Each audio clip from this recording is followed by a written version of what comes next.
My least favorite part of a theater experience. No, that's not even true. I'm wrong. Couldn't even make it through the sentence. I know. I was going to say my least favorite part of the theater experience are the trailers, but that's not right. My least favorite part of the theater experience is the theater. Oh, right. Because the theater. What about all the people in it? Well, that's why. Yeah. The theater is filled with people.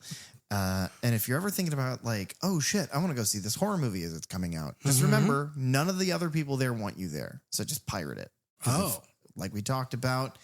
Like you talked about. What I talked about is that if you don't buy to own, you don't pirate to steal. Right. You're just borrowing. Yeah, absolutely. Yeah. No, the trailers are, because, you know, like our experience this evening was theater, like the movie's at 7:30. So in my head, it's like, God damn, we haven't seen a single trailer at 7:28. And then I was like, oh no, trailers start at 7:30. Correct. And then there's like a fucking half an hour of trailers. 25 to 30 minutes, baby. Which in its own right is fine. I get it. But it's also like, I think you could do maybe 3 or 4 trailers in front of a movie and that does the job. Yeah. During the pandemic, once theaters kind of reopened, it definitely was limited. It was more like 15. Because they didn't have anything coming out. And then they, and I think it was, you know, the less we can keep people in this building together, probably the better. Yeah, the less lawsuits we'll have. I tell you what, man, I really was hoping that it would kill the movie industry. COVID. Yeah? Yeah. I was hoping that the only thing we would have for entertainment was like, we'd lose the power grid and everything. We'd have to go back to like, what is it? Cornhole.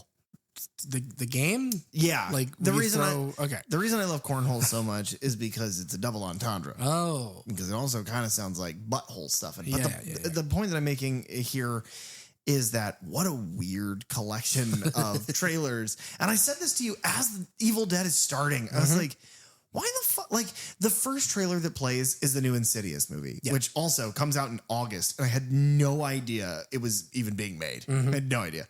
But it's like Insidious. And it's like, okay, that makes sense.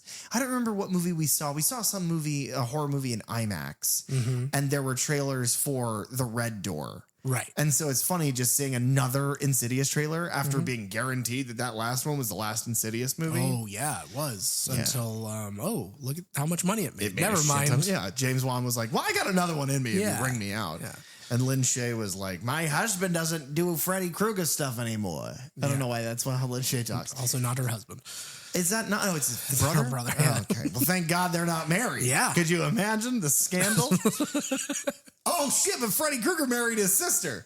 Yeah, we do know that for a fact. It's a sister-wife situation. Yeah. Go back to our discussion. I think that's sister-wife. I think that's Freddy's dead. It doesn't matter. Probably. Listen to all of them. Yeah. But it was like, so Insidious plays a trailer and then it's like a genuine rom-com trailer. Yeah. And then immediately. One night only. Yeah. And then after that, it's a Jason Statham movie. Right? Something about a mutiny. Mutiny. Yeah. Which is funny because you and I kept making the joke because it was like from the director of Planes. And you were like, this one's called Boat. Yeah. And it's like, it should be because it's on a boat. And then, of course, they do trains and then automobiles. Right. But then after that, it's like, then it was like a Super comedy. Troopers 3? Yeah. You know, that comedy that we definitely needed. It was just the most bizarre, like, thematic vomit of trailers. My thought is that, like, typically when that happens. Yeah. Because the early, like the first like 2 or 3 were like horror movies and a lot of Red Band trailers. Pretty much all Red Band trailers. If they had one, it was there. Yeah. But like after that, then I think it really just became like whatever the production company who either made this or distributed it, probably movies that are under their, you know, company. Warner Brothers or New Line. Yeah. And so it kind of, that's what ends up happening. Because you'll see sometimes where you're just like, that's in front of this movie? Why? And it's like, oh, they're both made by the same company. Oh, okay. Well, and now with Warner Brothers, I guess being sold to Paramount. Yeah, or whatever. It's whatever they're working on also gets included. A lot of Sony stuff as well. This is New Line and Sony. It's distributed by Sony internationally, I believe. Which is, I guess, surprising to me. I didn't realize they would be involved. And I think Scream Gems is also a Sony company. Okay. But yeah, it was whiplash from one trailer to the next. It felt, it felt like I couldn't get my footing. And then so starting the movie, it's like people were still like kind of snickering about the last trailer that had played. So, you know, and there was a group of people behind us. You stepped to go get, I think, popcorn at some point, like right before the movie started. And they were kind of sitting behind me talking. And it's a group of like younger people than us, probably a decade younger than we are.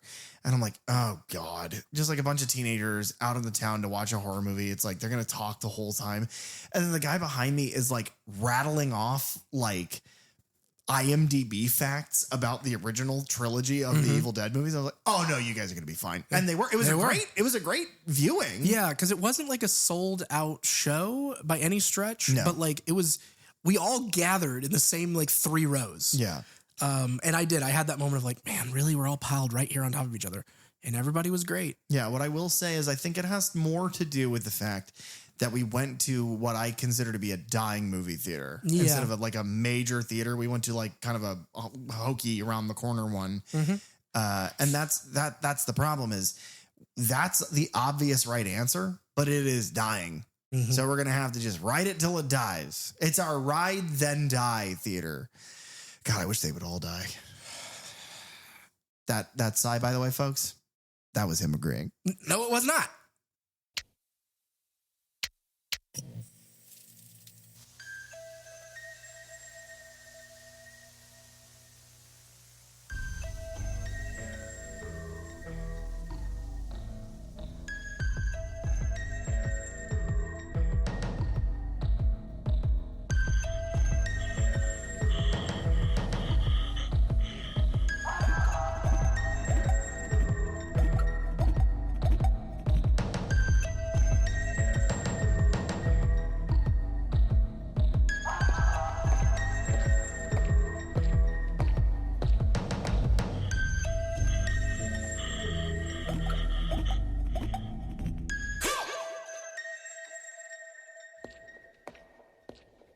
Hello and welcome to the Third Channel Podcast, where we delve into the horror franchises you love from the perspectives of a lifelong horror fan and a couple of undead newbies to the genre. I'm PJ, and I'm a Deadite possessing PJ. And I'm Derek. And today, the only thing we're here to talk about is horror. Second time up to bat talking about brand new horror. Brand new stuff. Brand new. This is the second review that we've done in our tenure where we left the movie, came back home to the studio, and recorded an episode about it. Now, that time was Scream 7. Right. We discussed AI-fueled. It was our first franchise and the first one to get a new entry for us to cover. And it was also the first time I felt the bitter sting of true disappointment in my life. I've had a very good life. Yeah, you must have. It's funny because we sit down, the fucking vestibule of trailers finishes playing, and I look at you, and it's like all of the studio logos have come and gone, and I look at you, and it's like, oh God, after Scream, I would never have thought to ask this, but now it's like, what do we do if this sucks? Yeah. Yeah, you're reaching to the last scene of Fanboys. Oh, yeah. I haven't seen Fanboys, but I do know that so joke. It was a real worry for just a moment because if you guys don't know what we thought about Scream 7, I'll save you the time. Normally, this is where I insert the joke. Go check it out. Yeah. But it was terrible. I hated it. Well, I also mentioned to you like, oh, yeah, because Evil Dead Rise is, I think, the first time we finished a franchise where we were like, well, let's rank these. Yeah. And so I think we're going to do that. We had ranked Scream. I think it was the first time we gave recommendations. Oh, okay. Yeah, but the ranking part of this, it's like, that's what it was. You mentioned, you were like, well, we didn't do that. We didn't rank Scream after we finished 7. That was Scream 7. It was like, right. Because we didn't need to. Yeah. It's on the very bottom. Yeah, it is. Like miles underneath either 3 or 4, depending. But man, this ranking will be interested. I did this before we started recording. I gave all 6 of the Evil Dead films, I re-ranked them. And it is exactly the same, save for where the newest one goes. Okay. Which I was surprised by. My opinion has not changed at all on the other 5. Evil Dead Burn. See, this is the problem, is that all I want to do is go, it's the blessing and the curse of having a podcast, right? Because you and I finished watching the movie. We went and got dinner. We've hung out for a little bit. Now we're recording about it. The blessing is we get to remember our discussion about this movie as big movie guys, big horror guys. We get to remember it forever, and we get to share our conversation with our friends, family, and fans. But it does mean for the last 2 hours, we have not spoken to each other. We have not had to talk. Like, it has been the thing of like, pretty good weather out. Like, now it's really hot. Yeah, I know, but I'm in a good mood. So, but in lieu of that, because we still can't start talking about Evil Dead Burn. Right. But in lieu of that, check us out on Patreon. You should. We have 2 tiers, a free tier and our first paid tier. The free, ready guys, free tier, spooky skeletons. Very spooky, very scary, very skeletons. You get access to our Discord. You get access to a free discussion between Ty, our producer, and Derek, where they talk about Jordan Peele's Nope. Yes, you do. And then our first paid subscription, which is helping us do a lot with the show. And we really appreciate all of the people that are subscribing to that. Thank you very much. We give you a monthly paid episode as well for that subscription. Yeah, bonus discussion for the month. Yeah, so in June, it was, and I say it every time, just this way, 16-time Oscar-nominated film Sinners, directed by Ryan Coogler. And then this month, it's already out for those of you who have and have listened to it. And for those of you who need a good sale, this is like a fire sale. Oh, God, it's a fire sale. Oh, because of Evil Dead Burn. Yeah. It's all coming together. It's all coming up. Tobias Funke. Our episode this month is guested by my brother, Alistair Graves, and we talk about a little Tim Burton joint known as Beetlejuice. Correct. I did a Derek. If you had never heard Beetlejuice said, how hard would it have been for you? Like the way that like the star is spelled, the way that his name is actually spelled, not the way that the title of the film is spelled. It might have been. It might have been difficult. Beetlejuice? Yeah. Okay. I would sing it though, like Beetlejuice. That's good. I went the same way, but I said Guise. Yeah. So please, if you are able and would like some extra content from your friends here at the Third Channel Podcast, check us out on Patreon. You also get all of our weekly episodes there in the main feed. You can interact with us through that app as well. And if you'd like to go one more, we got the Season of the Witch tier at $10. You get to hear those bonus film discussions as well as just what we got going on. Yeah, you get to develop an even more intimate parasocial relationship. Hopefully that leads to somebody going through psychosis and eventually murdering us. That's how I want to go. Yeah. Now, we both saw this movie today. Right. When's the first time? Yeah. Technically, we saw it before its officially release date. Right. Because we saw it on the opening Thursday night. Yeah. We mentioned how we saw it in a theater. And surrounded by children. No, and that's the thing. You were like, they're like a decade younger than us. These kids, and it's like, no, those are 20-year-olds. That's what. Well, yeah, we are not 20. Yeah, you called them teenagers. I'm goddamn 47. Yeah. No, I'm not. I'm in my early 30s. Yeah. Yeah. Same. No. Yeah. No, you're older than me by enough that you're definitely gonna go first as far as being dead. I hope so. Yeah. Let's just hope that when you die, because it will happen, and it will happen before me, that you are surrounded by some sort of water and you've repented your sins. Otherwise, what you'll end up as is an Evil Dead Burn. Wow. Every family has its demons. After the loss of her husband, a woman seeks solace with her in-laws. As one by one they transform into Deadites, she comes to discover that the vows she took in life survive even in death. Okay. They mentioned Deadites by name. That's pretty interesting. It also means that the series has enough ground that you can just say that word and people get it. Yeah. First, I think the thing that we should talk about before we get into the real nitty of it all is because we haven't said this, we haven't really had a chance to talk about this. So first impressions, how good is this fucking movie? It's good. It is really good. See, I think you're riding high right now. Yeah, big time. I enjoyed it, but I don't think I'm to the level that you are. I think that this movie is... I think that Rise is much more up your alley. Mm-hmm. I think, and I love Evil Dead Rise. Yeah. This is so much more up my alley. Okay. Of the kind of well-paced humor breaks, because this movie can be funny at times. Yeah, yeah. In like that really irreverent sort of like dark comedy kind of way. Mm-hmm. And it's just the setting, the way it's colored and everything about it. I like this one so much. But it's good. Mm-hmm. I cannot wait to find out all of the secrets about the making of this film. I mean, I don't have a ton of notes. Derek, take us away.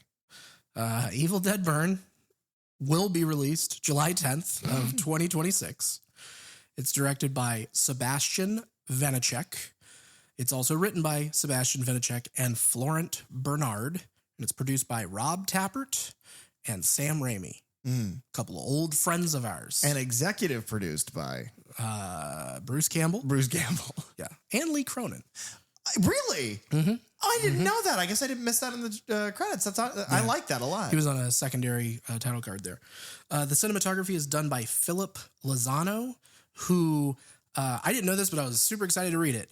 He had also been the cinematographer on Carpenter Brute's Turbo Killer music video, as well as like the sequel, like short film, Blood Machines from 2019. Okay. They are just super slick to look at. Like just Carpenter Brute, he did a dance remix for Ghost of Dance Macabre. Yeah. Right. And so it's very much that like electro pop, house music, and fucking great. Yeah. Don't tell Tobias Forge this, but I kind of like Carpenter Brute's version of that song better. It's pretty great. Don't tell him. He's a friend of the pod. Right. Philip Lozano had also shot Marianne, a 2019 Netflix folk horror film, Cobweb, the 2023 horror film. The best part of that movie. Lizzie Kaplan and Anthony Starr. Yeah, the best part of that movie is the way it looks. Mm-hmm. Mm-hmm. The worst part of that movie is everything else. What about the weird part? The weird part's fine. I just didn't care for it. I like that movie a lot more than you did. So we're backwards on this. Mm-hmm. Okay. He also shot a French body horror film from 2024 called Mads, which I've wanted to see because the poster looks awesome. Okay. Something called Prisonnier, maybe. It's a French thriller from 2025. Is that like an Imagineer, but whose specific job is to make prisons worse? Oh, yeah. Why were you so happy? 2026 mystery film called Monitor. Okay. It is edited by, I'm going to butcher this French name. Is it Maxime? Maxime is my assumption. Yeah. Probably a woman. Caro. A lot of female editors out there. It is like from the like jump. The oldest like film editors are like that was the quote unquote that was the woman's job. Yeah. But it's like it's carried on so much. If you don't know, Patton Oswalt has this funny man. Patton Oswalt has this joke where directors are men and they just shoot film is what he keeps making the entendre of all over the place. And then it takes a woman's touch and ingenuity and strength to take all that and make life out of that into the edited film. Pretty much. Yeah. That's how we got Star Wars. Yeah. But yeah, they were the editor on The Noise of the Light, which is a 2018 French sci-fi short film. And then some music videos for ASAP Ferg, who is an artist I do not know. Floor Seats is the name of the video. Okay.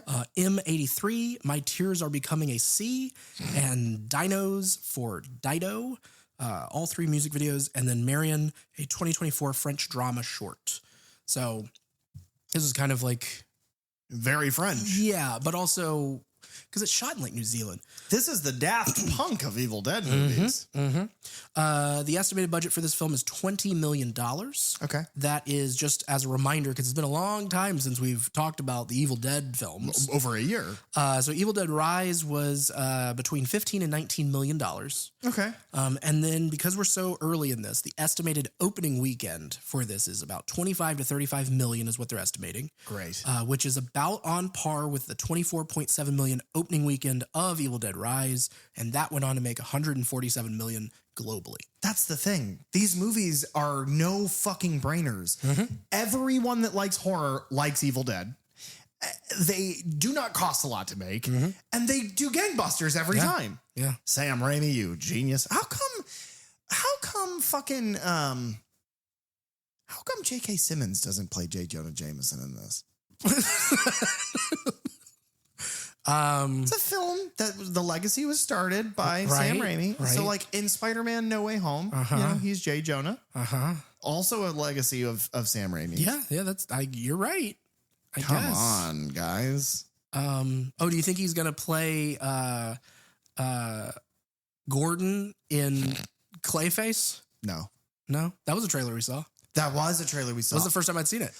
The children, the tiny itty bitty baby 20-year-old children that were behind us were like, fucking who gives a shit about Clayface? And it's like, well, I do. Do you like Batman? Because it's fine if the answer is no, but it's like the people who are saying yes are the ones that like Batman because Clayface is a cool villain. Do you hear that when you ask that question? No. I heard Alistair Graves. He was like, yeah, I love Batman. Oh, he does. But we talked about Beetlejuice. Yeah. Director-writer Sébastien Vaniček had done the short films 299, 792, 458 milliseconds. I don't know what that is. Okay. From 2015. Mayday, also from 2015, and Crocs from 2018. Again, do not know what these short films are at all. But had made his feature film debut with a French horror film about spiders that was originally titled Vermin, but then it was retitled to Infested. Damn. And I have seen like little snippets of that, and I need to give it a full shot, especially after seeing this. I'm eager to see where he came from. I am disappointed that that's the name because of how French everything has been. I thought for certain it would be like L'Arachnide. Oh, that's good. Thanks. Yeah. Poisson. The other writer, Florent Bernard, had written a French comedy YouTube series called Blokes, I believe it's how you pronounce it.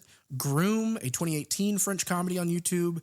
Infested, 2023. And then a French comedy from 2024 called Meet the Leroys. And then producer Rob Tappert. We haven't, what's funny is if you listen back to our early episodes, we don't do all of this. Yeah, no, definitely not. At the time. So we haven't really given his credentials before, but he was the executive producer on The Evil Dead, The Quick and the Dead, The Gift. Those are all Sam Raimi films. He's also the producer on Evil Dead 2, Darkman, Army of Darkness, Drag Me to Hell, Evil Dead Rise, Evil Dead Wrath, eventually, plus the majority of what Raimi also produced, because Sam Raimi, the other producer, produced Time Cop in 94, The Grudge, the American 04 version. I didn't know that. Boogeyman from 05, The Grudge 2 in 06, The Messengers in 07, 30 Days of Night, The Possession in 2012, Evil Dead 2013, Poltergeist 2015, Don't Breathe, Crawl, The Grudge, the 2020 version, The Unholy, Don't Breathe 2, and then most recently things like Uma in 2022, 65, which is the Adam Driver sci-fi dinosaur movie. No idea. It wasn't great. Boy Kills World in 2023. That was pretty good. Locked in 2025.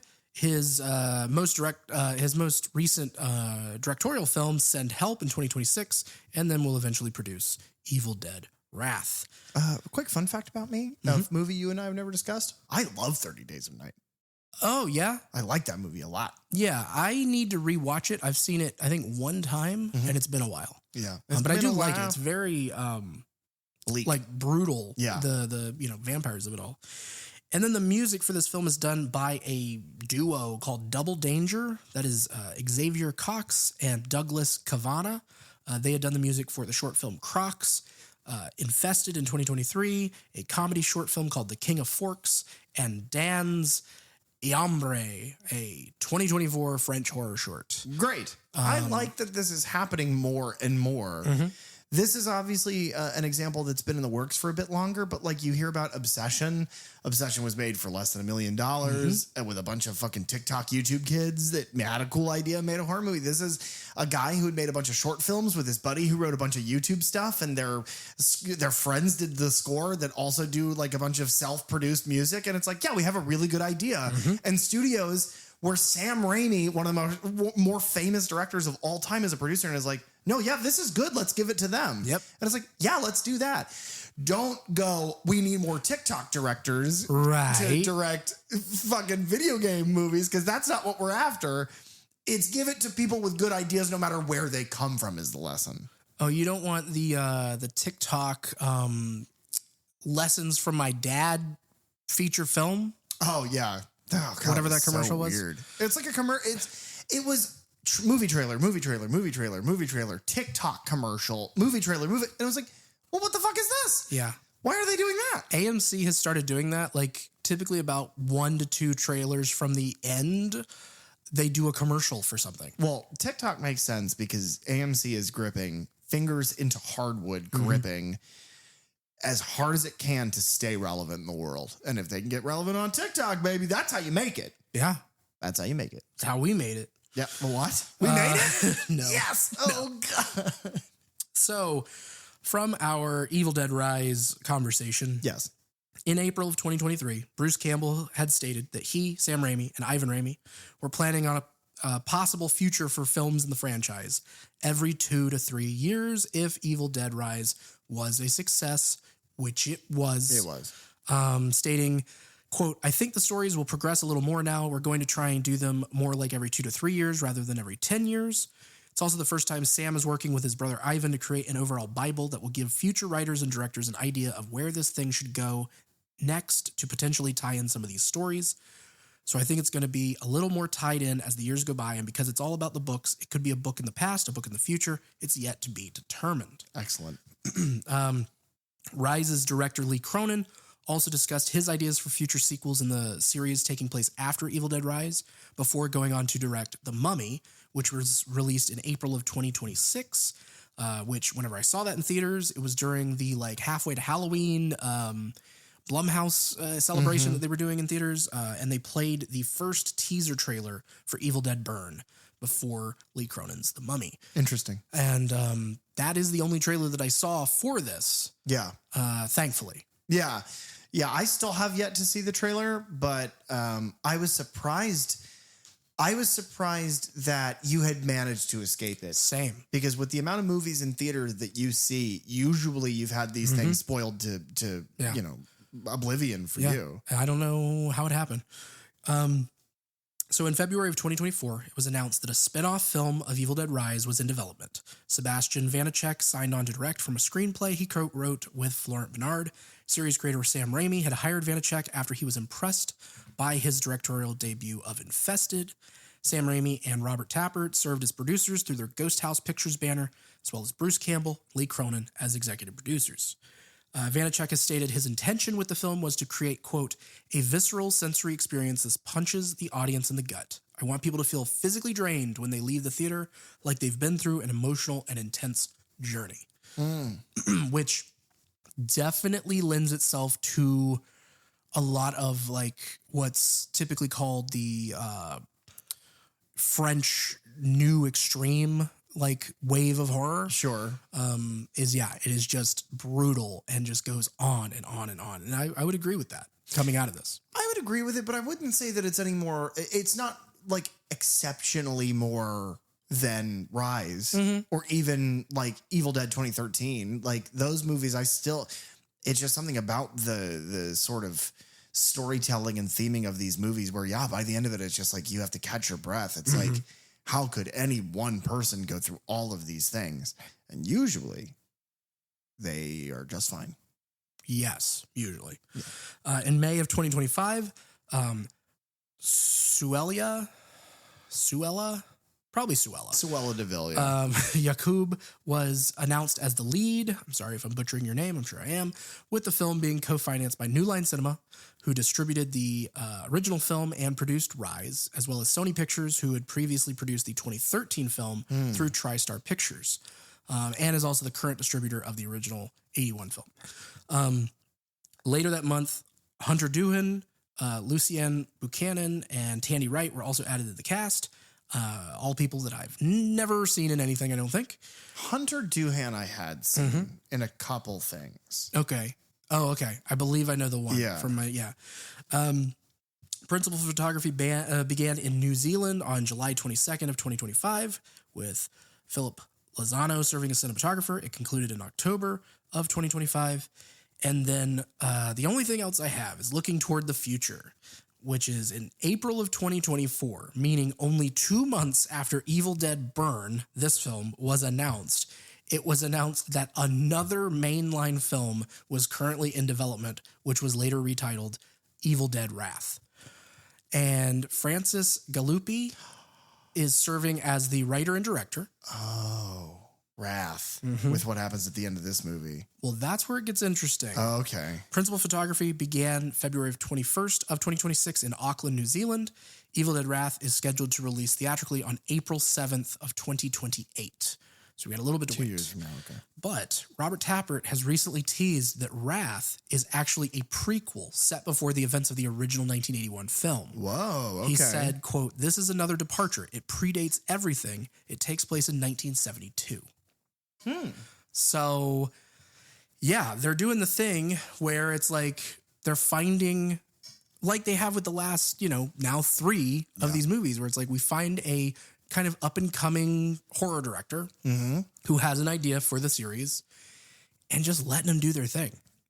I think that historically, when you look at horror movies, and we've said this, maybe not codified it this way, but yeah, that's what makes a good one. The bad one is when it's cookie cutter and studio involved, or made by an idiot with no money that was like somebody's fucking in-law or Jack Shoulder. But the point blast from the past, baby. I hate that guy to this day. But the point is that if you just let creative people be creative within the space, they're going to make exceptional things. Because when you look all the way back at fucking John Carpenter's Halloween, Tobe Hooper's fucking Texas Chainsaw, which we're in the middle of that franchise right now. It's like, yeah, those only exist because those people were creative and were given a studio. Yeah, go for it. And it's like, yeah. And I know that maybe we're not on the same level as far as our enjoyment of this, but there is no denying that this is an exceptional movie. Oh, yeah. And it's only possible because Sam Raimi was like, well, this is how I was when I was a kid. So yeah, go for it. And thank God he did. Where's the wedding ring? Why aren't you wearing it? Did you sell it? You get a good price. No, of course not. Garrett, can I have the corkscrew, please? At a hoodie and sneakers at her husband's funeral? I'm right here, Edgar. You can speak to me directly. You didn't even cry. Don't you think that's weird? People grieve in different... Get away from me! That's enough.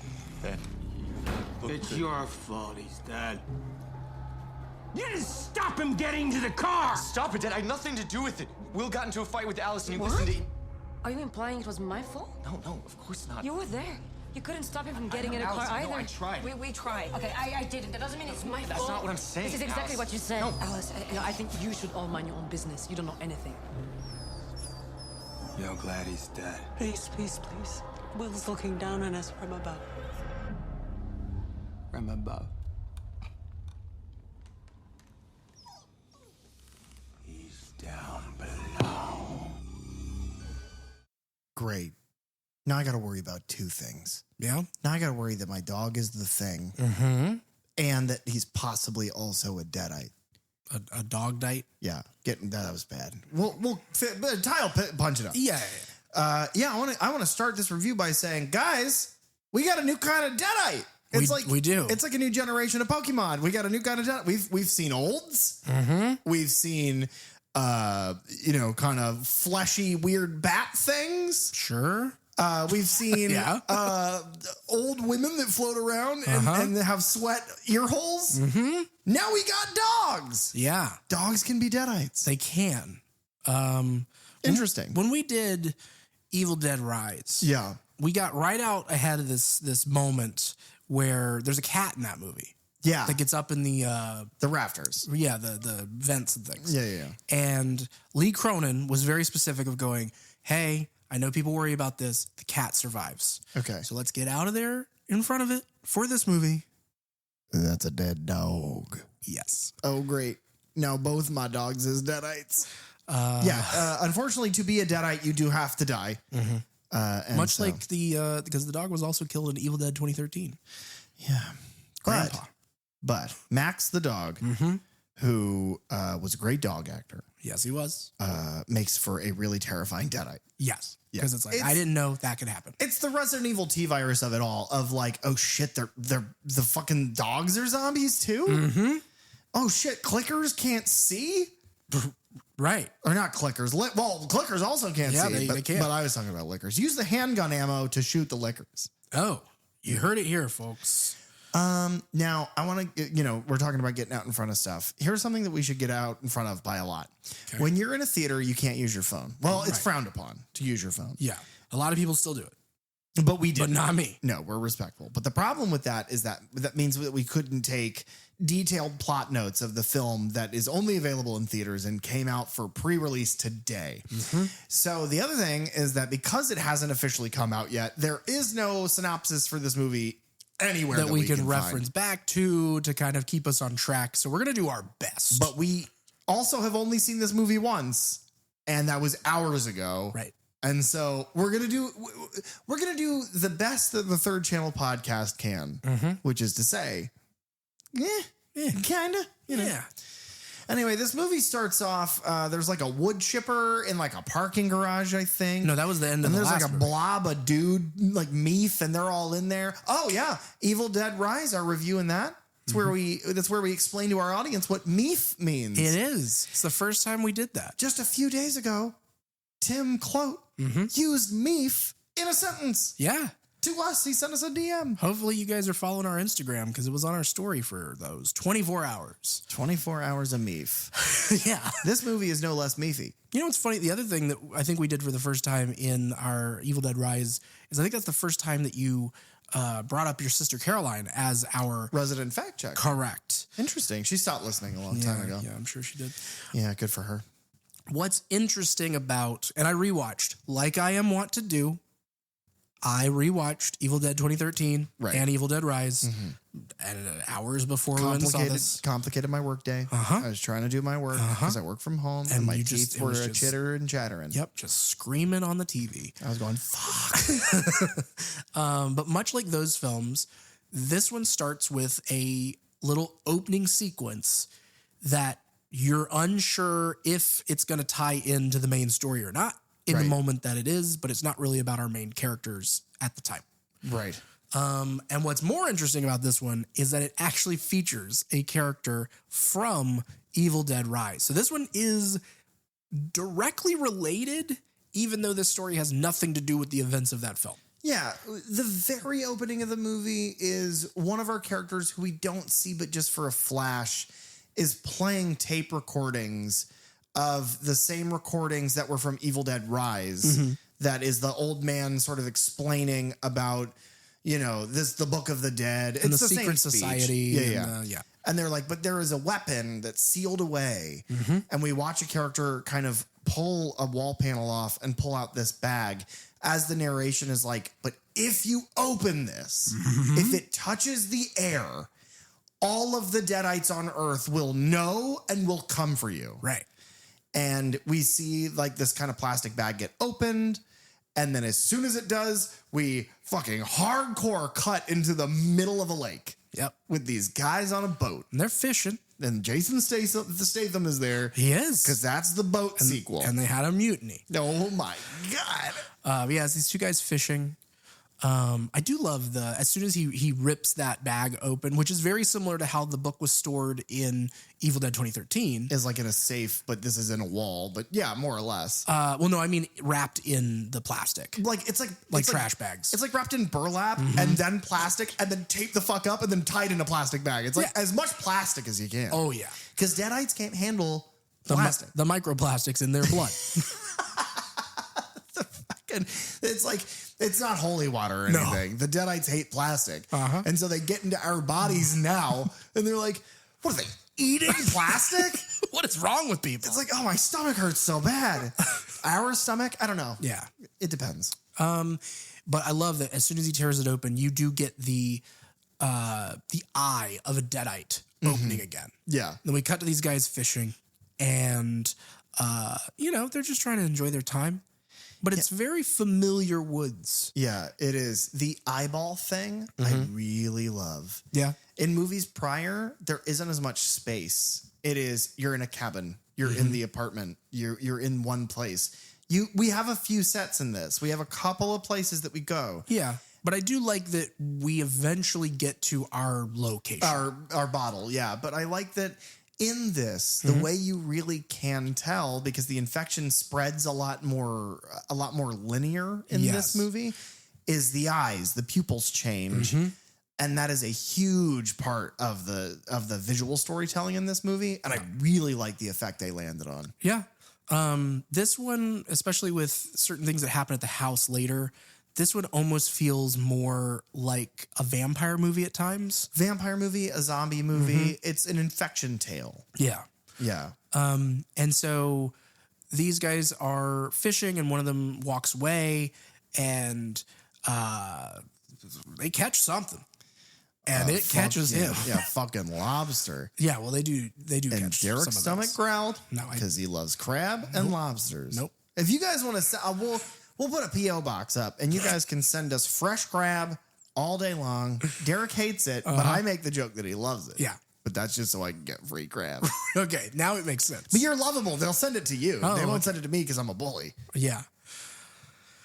Yeah, you are. Yeah. They have these like kind of big, long fishing lines stuck to this dock. And I love the immediate, like the second one of our characters has walked away, the world is just like, okay, well, you're it. The random guy who's left. Unluck of the draw. All the fishing poles, like all the lines drag all the way. They all snap off the dock. And he's like, what the fuck is happening?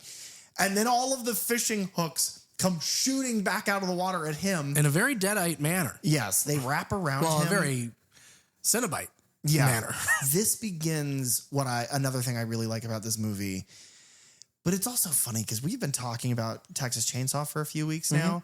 And the story about Texas Chainsaw and the original Evil Dead specifically and all of these different franchises is that they shoot all of this stuff that gets cut to pieces so they don't have to release it unrated. And then you get to 2026 and it's like the fishing hooks wrap around them. And then when you look at the hooks themselves, they're like embedded in his lips. They're like pulling the side of his mouth And open. like his eyelids. They're in one of his eyelids and they're pulling his eye out. And it's like, this movie has got a rating. Yep. And it's just crazy how that's changed. Yeah, apparently, like all these movies, it was originally NC-17. They had to trim or cut some big sequence out of it. And I don't know. When you look at the fucking head smash, what? yeah, that's the thing with the MPA is it is all arbitrary. It's It petty is tyranny, all- yeah. Yes. There's a documentary that I believe is called Not Yet Rated, Sorry Not Yet Rated, something like that. Okay. This film is not yet rated. That's the name of it. Came out in like 07, 08, I want to say. And it is about at the time, the MPAA and the ratings board and how those decisions are made. Interesting. And it kind of delves into how it's like just a group of like 12 people and they just decide for the culture of America what they deem okay. And it comes down to, and we've talked about this with a lot of our films, is like, well, you can hit this person 3 times, but not 7 times. Yeah, it's just It comes down bizarre. to, it's just dumb shit like that. Because I can't, I am racking my head of all the stuff that made me go like, and I can't imagine what you cut. Anyway, a guy gets, because he catches, that's what you were alluding to. He catches something before all the fish hooks wrap him up. He catches a human head. Yeah. And its eyeball is open. And that human head is scalped. Yes. Very much like the character Teresa from the beginning of Evil Dead Rise. Correct. And I don't know if you're immediately supposed to know that, but then they follow it up with who scalped her. Yeah. For the record, Teresa is like, because I didn't know that was her name. I don't take the notes that you do, so I don't know their names. But it's the people that are in the cabin in the beginning of Evil Dead Rise that have almost nothing to do with our major narrative. Right. But they do show back up. Correct. And what is it, Jessica? I think you said her name earlier. Jess. Yeah. She kind of comes out of the fucking water because our other friend who went to walk away to call his girlfriend, this is an exercise in futility, man, because I'm trying my best to remember. Because he had walked away to call his girlfriend. When he comes back, his friend who had all the fish hooks wrap around him is like drowning in the middle of the water. Right. So he's like, oh shit, let me go get him. And he takes the boat and he goes out there. there is a hand. I love the way that the fingers wrap. There's something about, and they play with that in this movie with because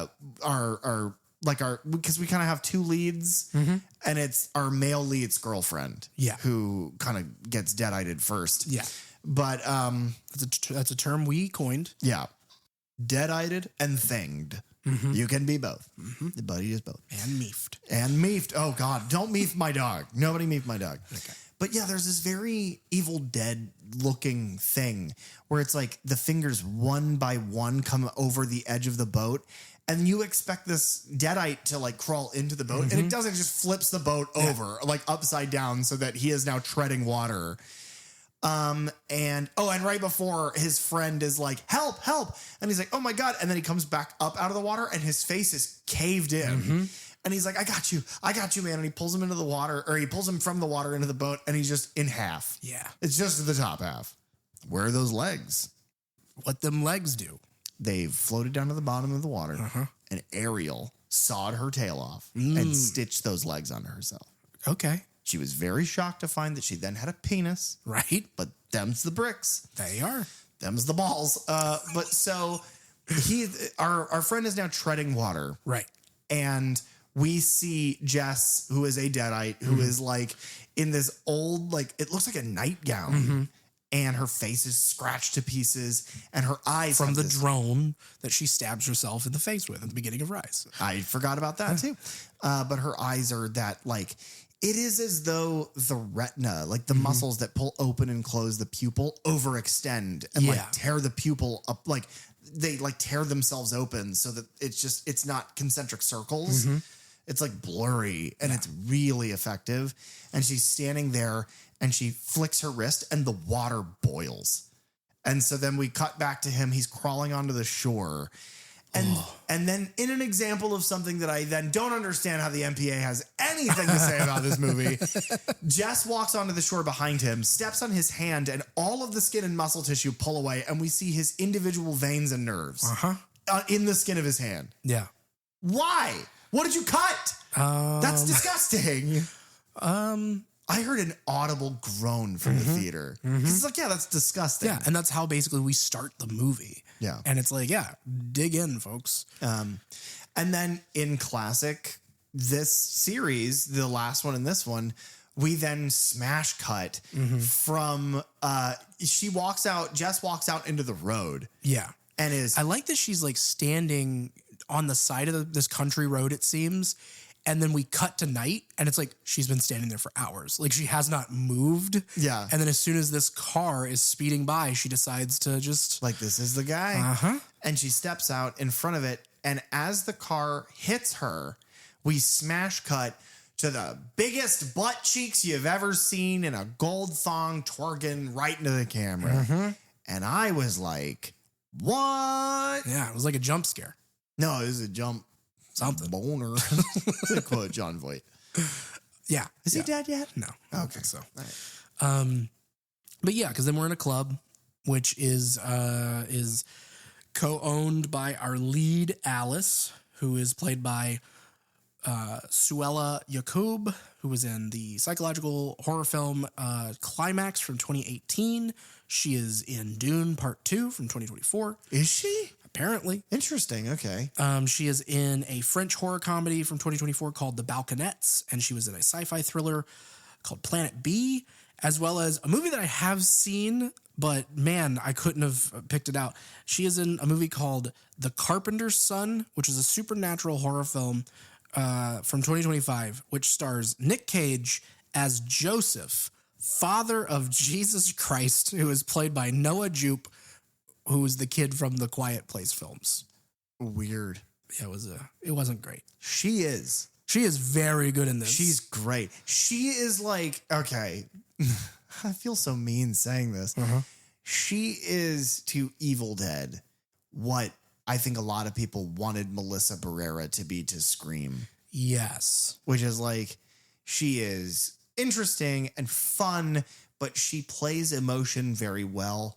through the thick and thin of all of it, because Evil Dead Rise has this sort of sub story, and the sub story is thematic, and it is the importance of being a mom, accepting what that means for you, and looking at, you know, no matter how good you of a mom you might be perceived as, there's always darkness is what I took from that movie. And I think generally that's accepted to be the theme.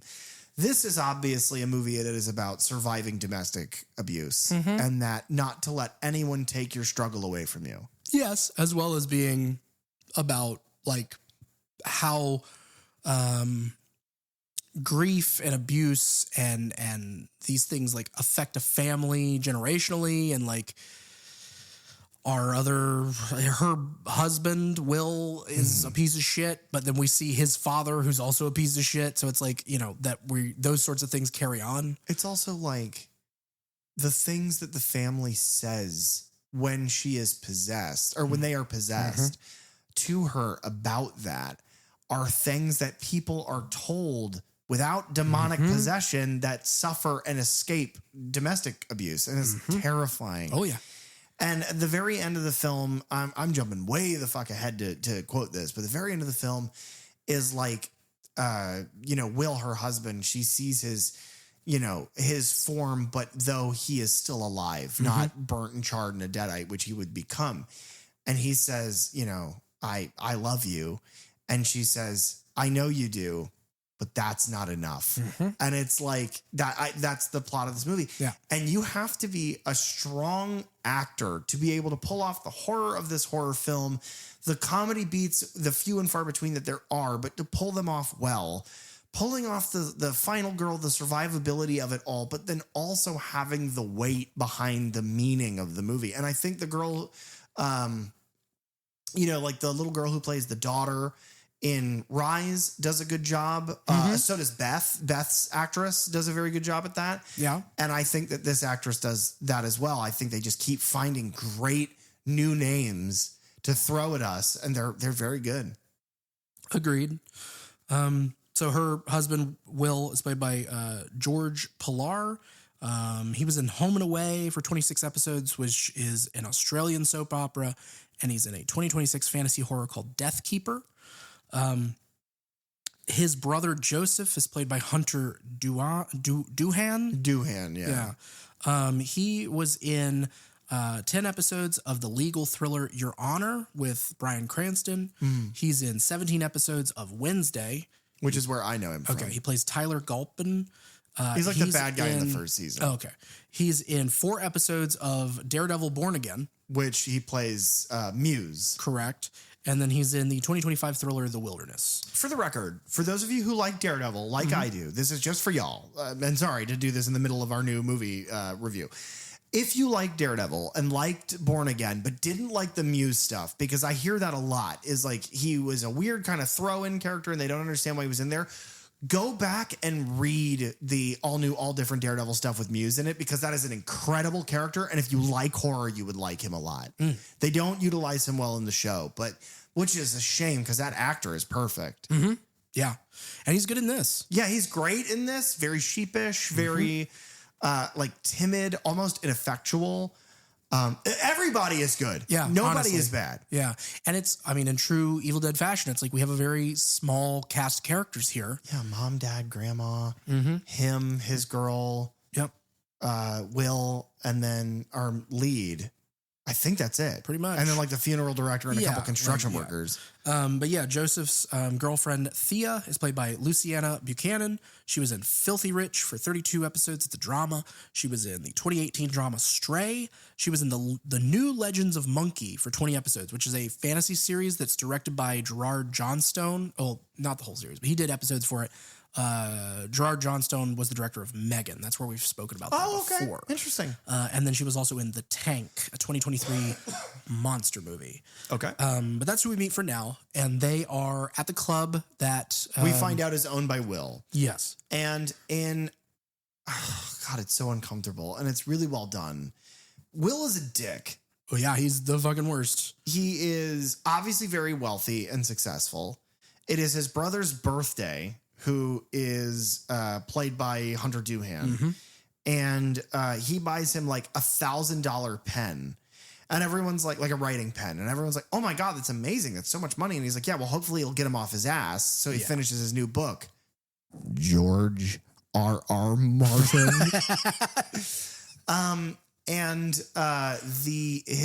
Our lead is like, let me go get more champagne. Let's have some fun. She co-owns this fucking place with him. And he's like basically, you don't need to drink anymore, you drunken whore. Stop smoking cigarettes. She accidentally kisses her brother-in-law. Yeah. Because, she is French. She goes to do the cheek kisses. He goes to give her a hug. So they like almost kiss each other. I was like, oh, sorry. And what is it, Jonathan? Joseph. Okay. Joseph. Oh, that's easy. That's what the J and PJ stands for. Joseph looks at Will and is like, she didn't mean it. And he's like, no, she did. She's trying to get a rise out of me. And it worked. Yeah. Because he goes outside and he freaks the fuck out on her. Yeah, he does. And he like punches his own car. And then he gets in his car and they're like, no, Will, stop. You've had too much to drink. And he's like, I know you just called her a drunk, but you are currently smashed, sir. He's like, you want to see something else smashed? And then he drives away. And that's the car that runs over Jess from earlier. It was like a time skip thing. Yeah, I liked that. The storytelling in this is so good. The way, because the person who finds the thing in the wall is this character, Joseph. So now it is all connected to each other, and it's been a movie for 5 minutes. Yeah. And it's great. Yeah. It's tight. The other thing that happens here is after the gift of the pen, Alice also gifts Joseph a picture of he and Thea. And there's a comment made of, because they're like, oh man, we look so cute, so great. She's like, yeah, everyone looks great in black and white. And I took that because I was like, okay, well, what does that mean for the rest of this movie? And I think the longer the movie goes on, I think the look of this movie goes almost like, two-tone by the end of it. It's two-tone. But then it allows the flames of burn to explode. It's the two tones in the way that the walls are painted and the way the shadows play so heavy. And the only thing that is color pop is the flames of everything. And the blood everywhere. Yes. Oh God. So I that's what I took from it. By the end of it, it was like, okay, that's I don't know. I just clocked the line. More than the way the movie is written and more than the way the movie is performed, the way this movie is shot. This is some of the best camera work and some of the best camera choreography I have ever seen in my life. Yeah, for the most part. There's a few shots, especially early on, that are clearly drone photography, and we already played with that at the beginning of Evil Dead Rise. But it is one that, for me personally, it sticks out so much. Yeah, I guess I just don't mind because I know that I don't know from experience, but I know from assumption that I assume, I guess is the way I should phrase that. I assume that a drone is fucking very difficult to pilot, especially with the big sweepy, evil force shots that they do, I assume, with drones. But no, and we're going to get to a few shots in this movie. There's 4 or 5 shots in the movie that I think as crazy. The movie goes on, I think it gets better and better and better as, it's as the action and horror of it all ramps up, so does the way that the camera operates. It's something that I love is that the movie goes from being a super kind of generic genre film, and then it's got a metal clamp around it. And as the movie goes on, that metal clamp gets the spring gets weaker and weaker, and the movie just explodes out of the top of it after a while. Yeah. The ending of this movie is so crazy different from the beginning. Oh yeah. Well, so is Rise. So I think Evil Dead is a really good example of the bait and switch of oh yeah, it's a classic horror movie. And the end of it, you're like, what the fuck am I watching? Yeah. Why is Harriet? Is it Harriet? It's Henrietta. Oh my God.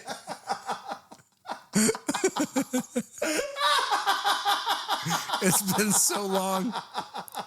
And still. Oh no. Okay. Henrietta. This is the funniest funniest thing ever. Fucking explodes. That was all I was gonna say. That is so funny. Oh God. If you guys are new fans of the show, we implore you go back and listen to our old episodes. They are the Wild West. We have no idea what we're doing, but that is a character whose name I don't think I have ever gotten it right. And if I have, it's been once. Yeah.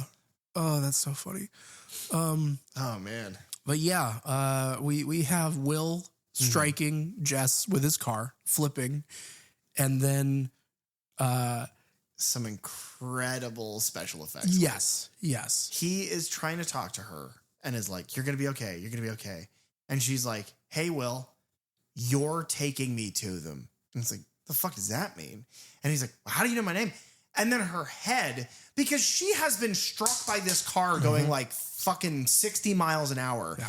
She has smashed in through the windshield, but up into the corner of it. Her head is barely connected to her body. So the Deadite turns the head around to tear the remaining muscle and flesh away. Her head then falls, spilling blood into his face, and rolls out of the shattered window, and then says the Kandarian whatever spell. Yeah. Which is a cool way of doing that. Yeah, I agree. And it's like it starts this idea of like, because she says, she's like, "I want you're going to take me to your family," or something along those lines. She uses the word family. Yeah. Because ultimately this is a movie about family. Yeah, I think so, which is weird. Definitely not like The Fast and Furious, which is a movie just about cars. No, it's about family. Get out of here. Really? It's also about drinking Corona, because you can have any beer you want as long as it's a Corona. Glug, glug, That's our glug. product placement for this week. I'm drunk. Cash those checks. I'm drunk. I'm going to hit my car. I'm going to go crush a demon with my Dodge Challenger. That's good. But yeah.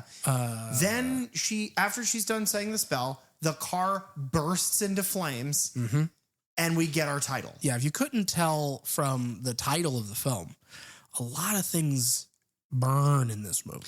It's like a lot of things burn in the movie, but they don't do what I thought they were going to do. And I'm very happy for that. I thought it was going to be a thing of like the whole movie is like, oh, these are the fired, like like Way of Water or Fire and Ash. I thought they were going to do that. They did not. It just happens thematically. This movie, more things catch on fire than in movies prior. Or at least heat up, like the boiling water and things like that. Or the wax. Oh, yeah. Which we have to talk about. I might have to put creepy music under something that I talk about, but it doesn't matter. We cut to the funeral. Yes. She wakes up. Her wedding ring is on a table. She looks like crap. She's mourning the death of her husband, who she has a bevy of mixed emotion about being dead. They had this huge argument before he sped off, and the last thing that she said to him while he was alive was, "Go to hell." And he did. Yeah. He became a Deadite. Yeah. As one does. Derek, do you recommend? I do that joke a lot. Yeah. And I've realized that. And I'm not going to stop. Right, and you can't make me. The only way to make me stop doing that joke, folks, is to send me crab meat. Oh. Fresh crabs. Not a double entendre. I mean, like Dungeness crabs. They're delicious. Okay. We get like some humor here with we're at this, the funeral home and like crematorium. Yeah. Is this like pyramid shaped building. Weird building. Which is very much like the triangle pyramid shaped cabin at the beginning of Rise. Okay. It's a visual fair point. that carried over. But there's construction going on right outside of it. Yeah. And so we play this a couple times throughout the funeral service of like, no, they're supposed to, they know that we're having the service. They're going to stop working by noon so that we can have it. And then they don't. They It's hard very cut loud. into the funeral and they're talking over jackhammers. The other thing that is interesting to point out is that Alice is terrified that his family hates her. But they don't, at least on the surface. Like her, Will's mother pulls her into like a super tight hug and is like, "Oh my God, I'm so fucking happy to see you." And she also has a like dementia suffered, very old, grandmother-in-law. Alice does. It's Will's grandmother. Yeah. Who is for a lot of this movie our comedic relief. Yeah. Not even, I don't think intentionally. I think that in any comedy, it wouldn't be funny at all. And in any drama, it wouldn't even really be. But this is like nervous laughter whenever she makes her moment. Right. Because everything else is so fucking bleak. Yeah. And horrible. But yeah, the funeral, 2 things to point out about the funeral, because I think that it's 3 things, 2 plot points, and then 1 thing that I have kind of a nitpick about. Okay. The 1 plot point is that the mother in her speech says, "Without my family, I would be nothing," which is also a repeated motif. The other thing to point out is that Alice is in like sweats and like a t-shirt and did not write a speech and didn't cry at the funeral at all, which the whole family clocks. Yes. Yeah. Do you think she could be depressed? No, I honestly think that, I mean, listen, we've all been there, not to where Alice is, not not to the extent of the abuse and not to the extent of the grief, but we've all been somewhere in the middle of something that it's like, I know I should be sad about this, but I'm just happy it's done. Like, whether that's being let go from a job you hate or a relationship ending that maybe wasn't the best, we've all been relieved at things that the world around us think we should be upset about. Yeah. And that sometimes makes you feel worse. Yeah. I mean, it's the examples that are kind of given through this of like their grandfather who has passed away, they have an aunt or something that they've mentioned has passed away. And then their the grandmother is, like you said, dementia. And so it's like she is losing it as well. And it's like, that is something that a lot of us have experienced. Yeah. And, as shitty as it might seem, it's like, kind of whenever they pass, it's like, okay, well, at least their pain is over, right? And their confusion. Right. And so it's like, it's sad that it happened, but it's like, I can relax because it's finally done. Right. And she doesn't have to worry about, I mean, because they never show a lot of the abuse. I don't think they wanted to. No. I think they wanted it more told, not shown, which I think in this works better. But they do show like a couple instances in really quick flashes, which is interesting because they show those, oh, you are right that black and white line meant something, because they show them in super unsaturated black and white. Everyone looks better, but I think she's lying. But she gets like boiling water thrown at her and like really fucking horrible stuff.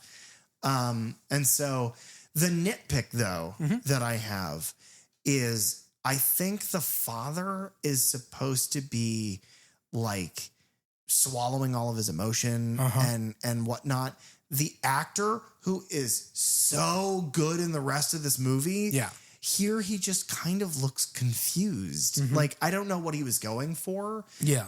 Maybe I was too distracted trying to extrapolate the plot at this point. Like, what is going to happen next? But the dad's actor just seemed like, what? Like, what the fuck is happening? It does kind of take a little while to get. That's one of my bigger like nitpicks, I guess, with the whole like experience of this movie is the first maybe the first act. Sure, it's kind of like, this doesn't feel, other than like the literal Deadites from the previous film, but it's like, this doesn't feel like an Evil Dead movie to me.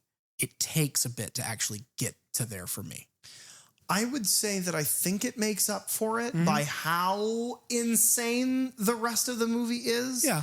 Infinitely more insane than the other entries in the franchise have been up to this point, I would say. But I agree.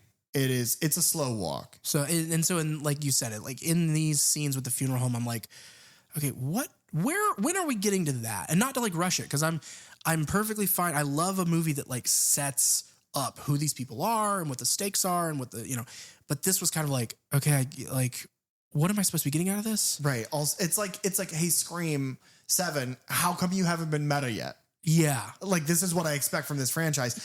I expect 10 minutes of exposition. We're all friends. We're on vacation. Oh no. Like, that's how pretty much. That's what the pull quote from Evil Dead should be.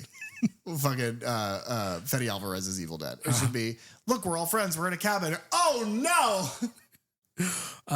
Let's get the rest of these out of the way. Susan is Will and Joseph's mother. She is played by Tandy Wright. She was in Black Sheep, the 2006 horror comedy, which is about zombie sheep, if I'm not mistaken. Not to be confused with Zombievers, Is she in that? No, but that movie's great. She was also in Jack the Giant Slayer from 2013, Love and Monsters, a 2020 fantasy comedy, and she plays Ruth, the mother in Pearl, Ty West. Okay, that's how I know her. All right, yeah, I was fighting with that all day. She's good. Yeah. Edgar is Will's father. Yeah. He's played by Errol Shand, who was in 2015 a horror comedy called Deathgasm. He's in 11 episodes of a drama series called Filthy Rich. He was in 3 episodes of Our Flag Means Death, that pirate comedy. Oh, Taika Waititi's. Yeah, okay. And then he was in a 2025 thriller called Blind Panic. And then the grandmother's name is Polly. She's played by Maud Davey, and she was in a 2020 cop drama called The Dry, which I'm pretty sure starred Eric Bana. And then she was in The Newsreader, 12 episodes of that. It's a drama, and a dark comedy from 2025 called Spit. But yeah, that's our whole cast. It benefits this that there is only one face that I recognize, and it is not our lead. It is, her brother-in-law. And even he's not incredibly famous. I just happen to have seen work of his. Yeah. Man, it benefits the movie. It's the same thing with the last movie. I like these. Yeah. I like this series a lot, man.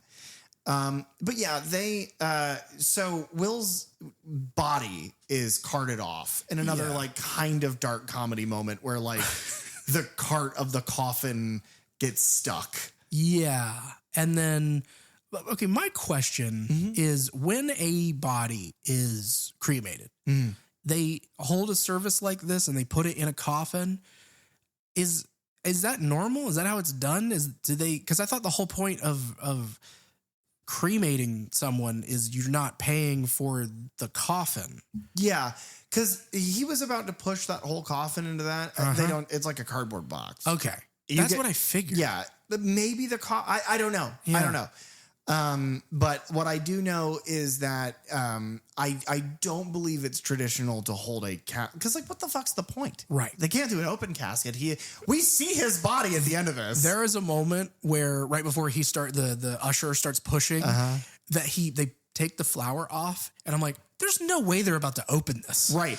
Well, and the other thing that I thought is, do you remember in Always Sunny when they're having a fake baby's funeral and the fake baby is in the casket and then Charlie dumps it out to reveal that it's a dead dog that was in the alley and it's like sludge? That's what I thought was going to happen when the cart got stuck. I thought his body was going to dump out. But no, they don't stoop that low. Yeah, they don't go that low. No, one of the funeral home attendants is about to push this thing into the incinerator. The dad walks in and is like, I need to have a few moments alone with my son. He hears knocking coming from the door of the, incinerator room, turns to open the door, opens it. There's no one outside. We hear the knocking again, and it's coming from inside the coffin. We hear Will calling for his dad.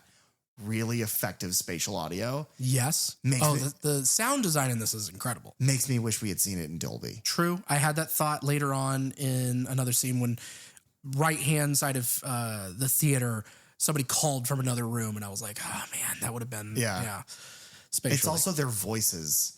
How deep the voices get. I bet would have sounded great. But yeah, old Edgar hears his old son Willie calling from the coffin, and then he like smashes the top of the coffin and he goes to open it up, and then Will's blackened, charred, like dead hand, which reminds me of Beetlejuice in the afterlife. The guy who's like clearly a human head that's made up to look all charred and burnt on a puppet body with like little arms smoking a cigarette. That's what his little arm reminded me of. Yeah, yeah. But I'm sure it's the same prop. You think so? Oh, yeah. So Evil Dead Burn used the props from Beetlejuice?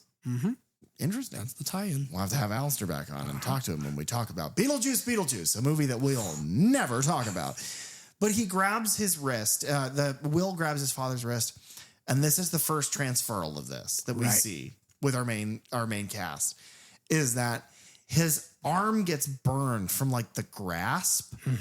And then we see like I think it's his left eye is like bloodshot. And then all of the blood in his eye pools around his retina. And we see it like kind of blow out. Yeah. And become the dead eye. And then it goes away. And it's like, is he already like masking? Is he possessed and masking already? And as I guess Will's body climbs out of the coffin to then kill the, Attendant. Yeah. It's like, well, he doesn't kill his father. No. So it's also assumed at this point that his dad takes his body and puts it in the trunk of the car. I guess. I mean, I didn't take it that way. It's maybe he walked. I think he walked. I think it takes him the whole movie to get to the house. I mean, it is established pretty early on that from the funeral home to the house that it takes place in is like 5 minutes. Yeah. Like they're like, oh yeah, it's I mean, our lead walks from one to the other at some point. Yeah. But yeah, so they all, they kind of get in their individual cars. The dad is like, the dad possessed by a Deadite is literally my dad waiting for us to get in the car. He's like white knuckle grip the steering wheel. He's like, come on, you motherfuckers. He's like blaring on the horn, like, we gotta go. You're gonna be late for school. So we got in the car and my dad drove us to school and we were late. Because we slept in. So he had reason to be that angry. Oh, yeah. He was hours late to his job because he had to drop us all off to school, but we were hours late. So he lost every job and we failed every class. Wow. But we loved sleeping. Yeah. I mean, who doesn't? Am I awake? And look where it got you. Doing this show. Co-hosting this show. Bum, bum, bum, ba-da-da. So they get to kind of our major set piece. Yes. Which the thing about that is with the like teaser trailer. Yeah. Which is just basically one long take scene. I think a oneer probably. Yeah. Like that's all it was. There's this diamond shaped window in the back of in this room. And you see it from the outside as they pull up.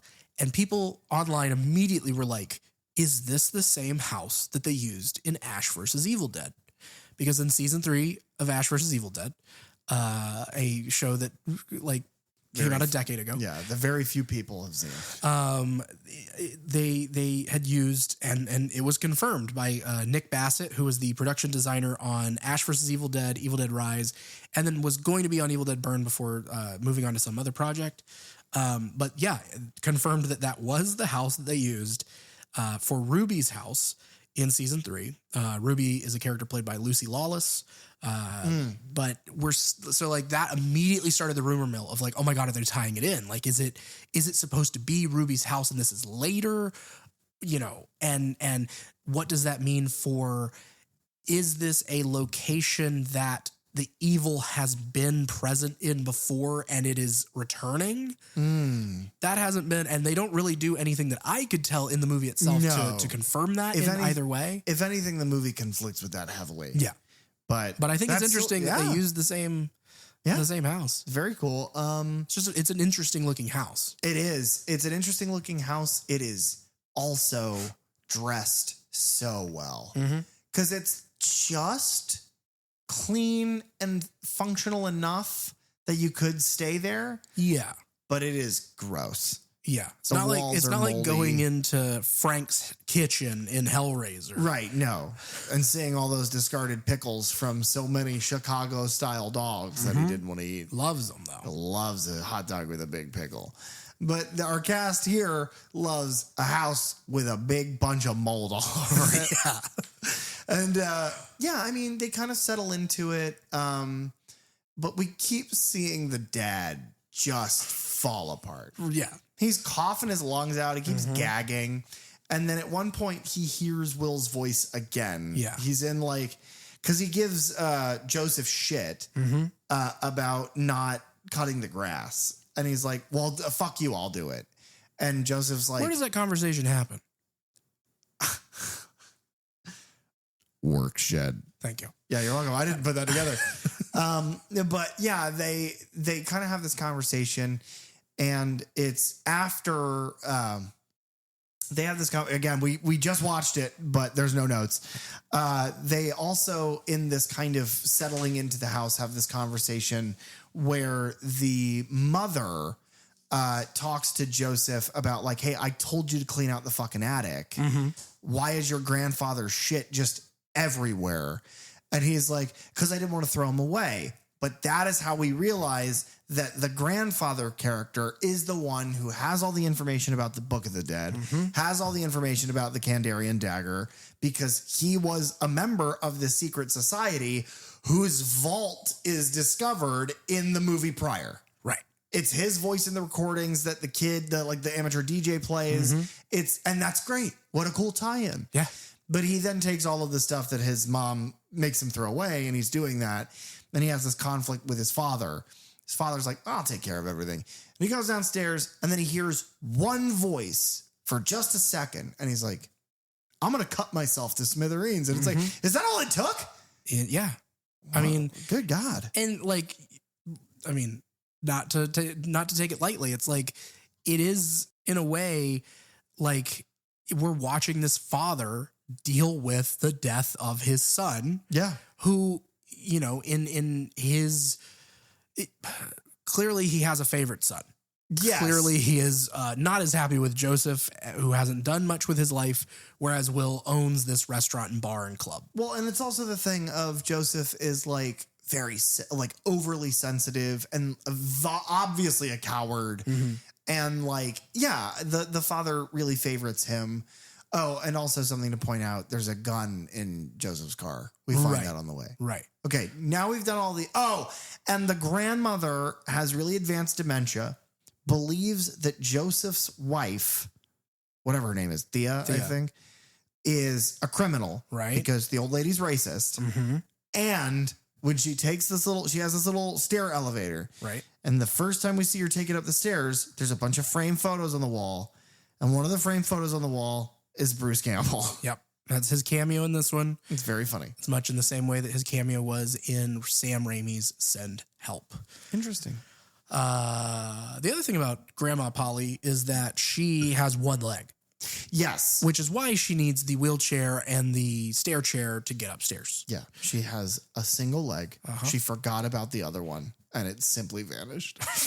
Yeah, that's what happens. If you don't use it, you lose it. That's what I've heard. I've heard that too.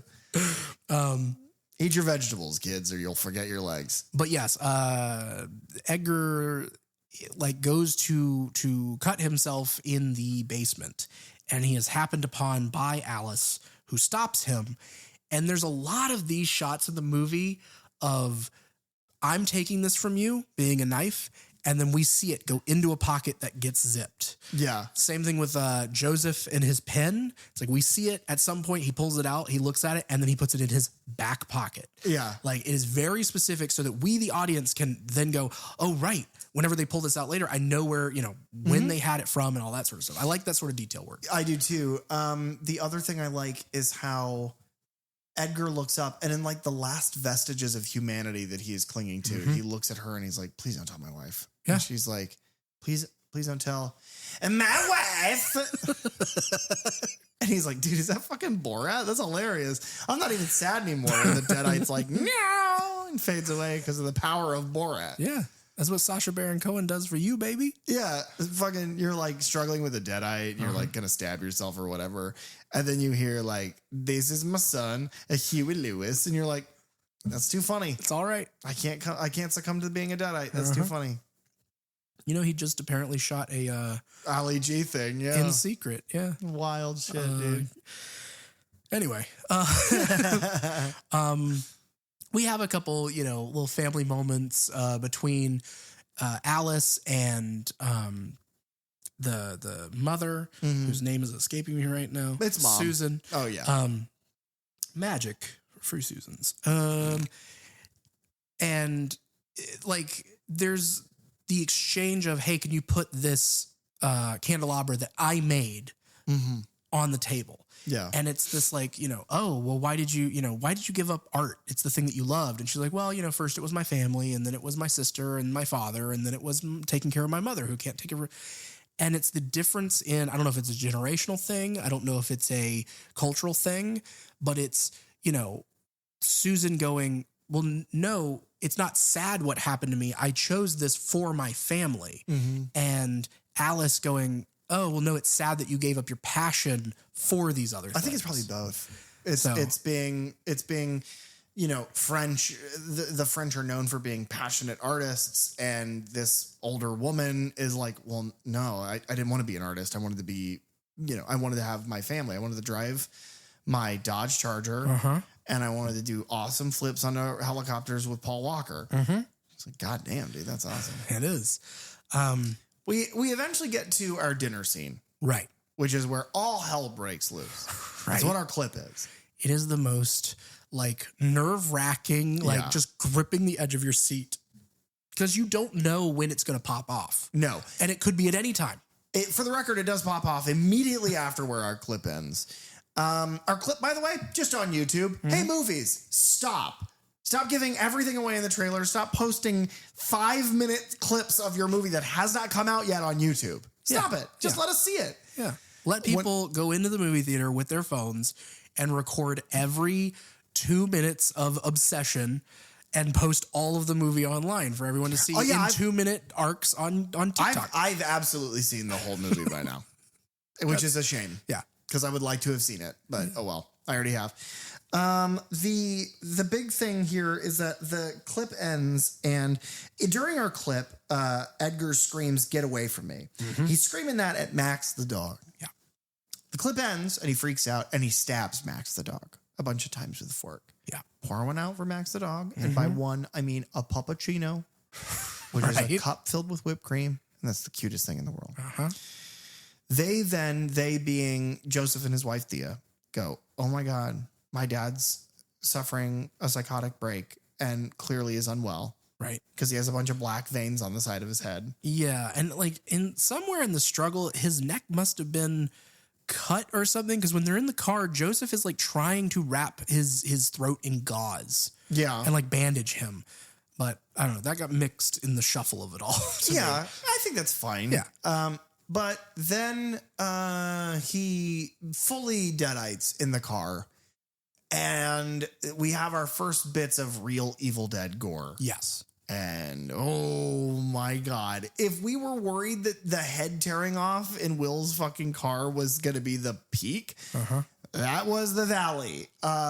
Thea tries to get out of the car at one point while Edgar is freaking the fuck out. His eyes are burning yellow now. She like wraps her hand around the car to pull herself out of it, and he grabs the door handle and slams it shut, severing her fingers before their first knuckle. Yeah. We're shown in this that Edgar has like superhuman strength as a Deadite. Deadites typically seem to, and they can like walk on the walls and shit and do all the weird demon shit. There's no exception here. So her fingers get cut off. I've said on this show before that you can always track a character's fate by how much physical damage they take at any one time. If a character gets their scalp torn off, they're going to die. They're not going to have this actor run around scalped the whole movie, right? Her fingers got slammed into the door and I was like, she's dead. Like, it takes a long time. It does. And the way that she is killed is horrible. It's awesome, but it's horrible because it's now made me reconsider this piece of hardware forever. Joseph is like climbing out of the car as his father murders his wife, and he's watching it happen, but is too ineffectual because the gun that he had has been wrestled away from him. Yes. And what this movie, well, I should say, what Evil Dead Rise did for cheese graters, this movie does for the headrest of a car. Right, because Edgar pulls it out of the car, like the two little spokes with the headrest come out of the car, the back of the seat, and he stabs her through the neck and face, each of which has a post of this headrest. So it is sticking out of the side of her face, and her mouth and throat have the two poles sticking out of it. Yeah. It's pretty gross. It's awesome. Like, it is disgusting, but it is really fucking cool. Yeah. So she is dead. Rest in peace. Edgar, also dead. Yeah. Deadite. Yeah. And Joseph, coward. It's like he's dead. He's all right. Yeah. Then we have, we kind of cut back to our house, and Alice is in the shed, the work shit. And she's looking through all of the notes that the grandfather had left about the Book of the Dead. And she goes, again, great rug pull. They've done this before in this series, but it's the 4 magical words that summon the evil. She sees a page. One of them has it written. She reads the page, reads the word. The next one, she reads. The third one, she reads. The fourth one, she goes, fuck this, and throws the papers away. But then at the same time is then attacked by Deadite Max the dog. That's right, folks. We've mentioned this. We have a Deadite dog. He is adorable. Yep. He has horrifying glowing yellow eyes. He has a bunch of his neck missing because of the horrible stabbing he suffered. But don't worry, as far as Deadites go, he's a good dog. Right. He's a good Deadite. He does everything that's asked of him. I love this character. I love this is like where the movie kicks in for me, because it's her reading the words and looking through the notes of what is this movie's version of the Necronomicon? Because it's like, we don't have an actual Book of the Dead in this. No. But we have one that is formed through the crazed notes of their grandfather and then it's Joseph. It's the ship of Thesis. So much of the Book of the Dead has now been taken and transcribed into this blank journal that it's like, well, what really is the difference? It has all of the information. Guys, stop writing this shit down. Yeah. Burn it all down. Tear it all down. Yeah. Sheriff Lefty. Lefty and right. But as she's reading it, you get the classic, like, camera snaps up from the ground and shaky cam through the trees to where it bursts through and we'd realize, oh, the dog that they buried has now come back. Which is so good. So she comes into the house and she's like, your dog just attacked me. And they're like, that can't be true. The dog is... But before they being the mother and the grandmother who are in the house still, and Alice has now come into the house. But before they can get to the how the fuck is the dead dog attacking you, Joseph bursts in and is like, he killed Thea. And they're like, who? And then we get some classic Evil Dead Deadite like showdown stuff that is taken so much further here than it's ever been taken before. Yeah. Yeah. I love the way that this is introduced. The little knock at the door, we answer it and we only see Thea's shoes. There are so many shots of shoes in this movie. And something that I noticed, and I was like searching for what does she mean by that? When Alice meets Susan outside the funeral home, Susan says something along the line, like they hug, like you said, and then she looks down and she's like, oh, we must wear the same size. And it cuts to a shot of Alice's shoes. I don't know what that means. She wears Susan's shoes for the rest of the funeral. It's why the back of her heels are all fucked up. I didn't mention it because it doesn't play off in anything. I could not that makes absolute sense. I don't know what I was looking for. It is, I think, supposed to represent the passive aggression of why are you wearing this to my son's funeral? Your husband. Why are you wearing that? Gotcha. But yeah, she being Thea comes in. Now, this is where I might have to play creepy music. I will leave this up to you entirely. You tell me. The first act of the movie, Thea is in it for the whole time. Right. Joseph's wife. I thought nothing of her. Not. She's a fine actress. She's a very beautiful woman. I did. I don't mean any negative by that, but it's like that's not what I'm here for. I'm not. Va-va-vooming over anybody. I'm just paying attention to the movie.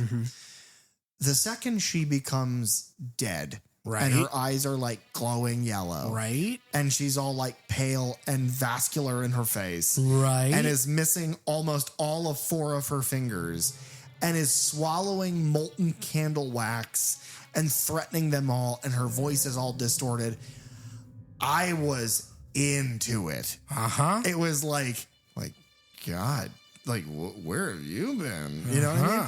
And like she's got like blood all over her mouth. She pulls the fucking headrest in the doorway up and out of her face and then cracks her neck.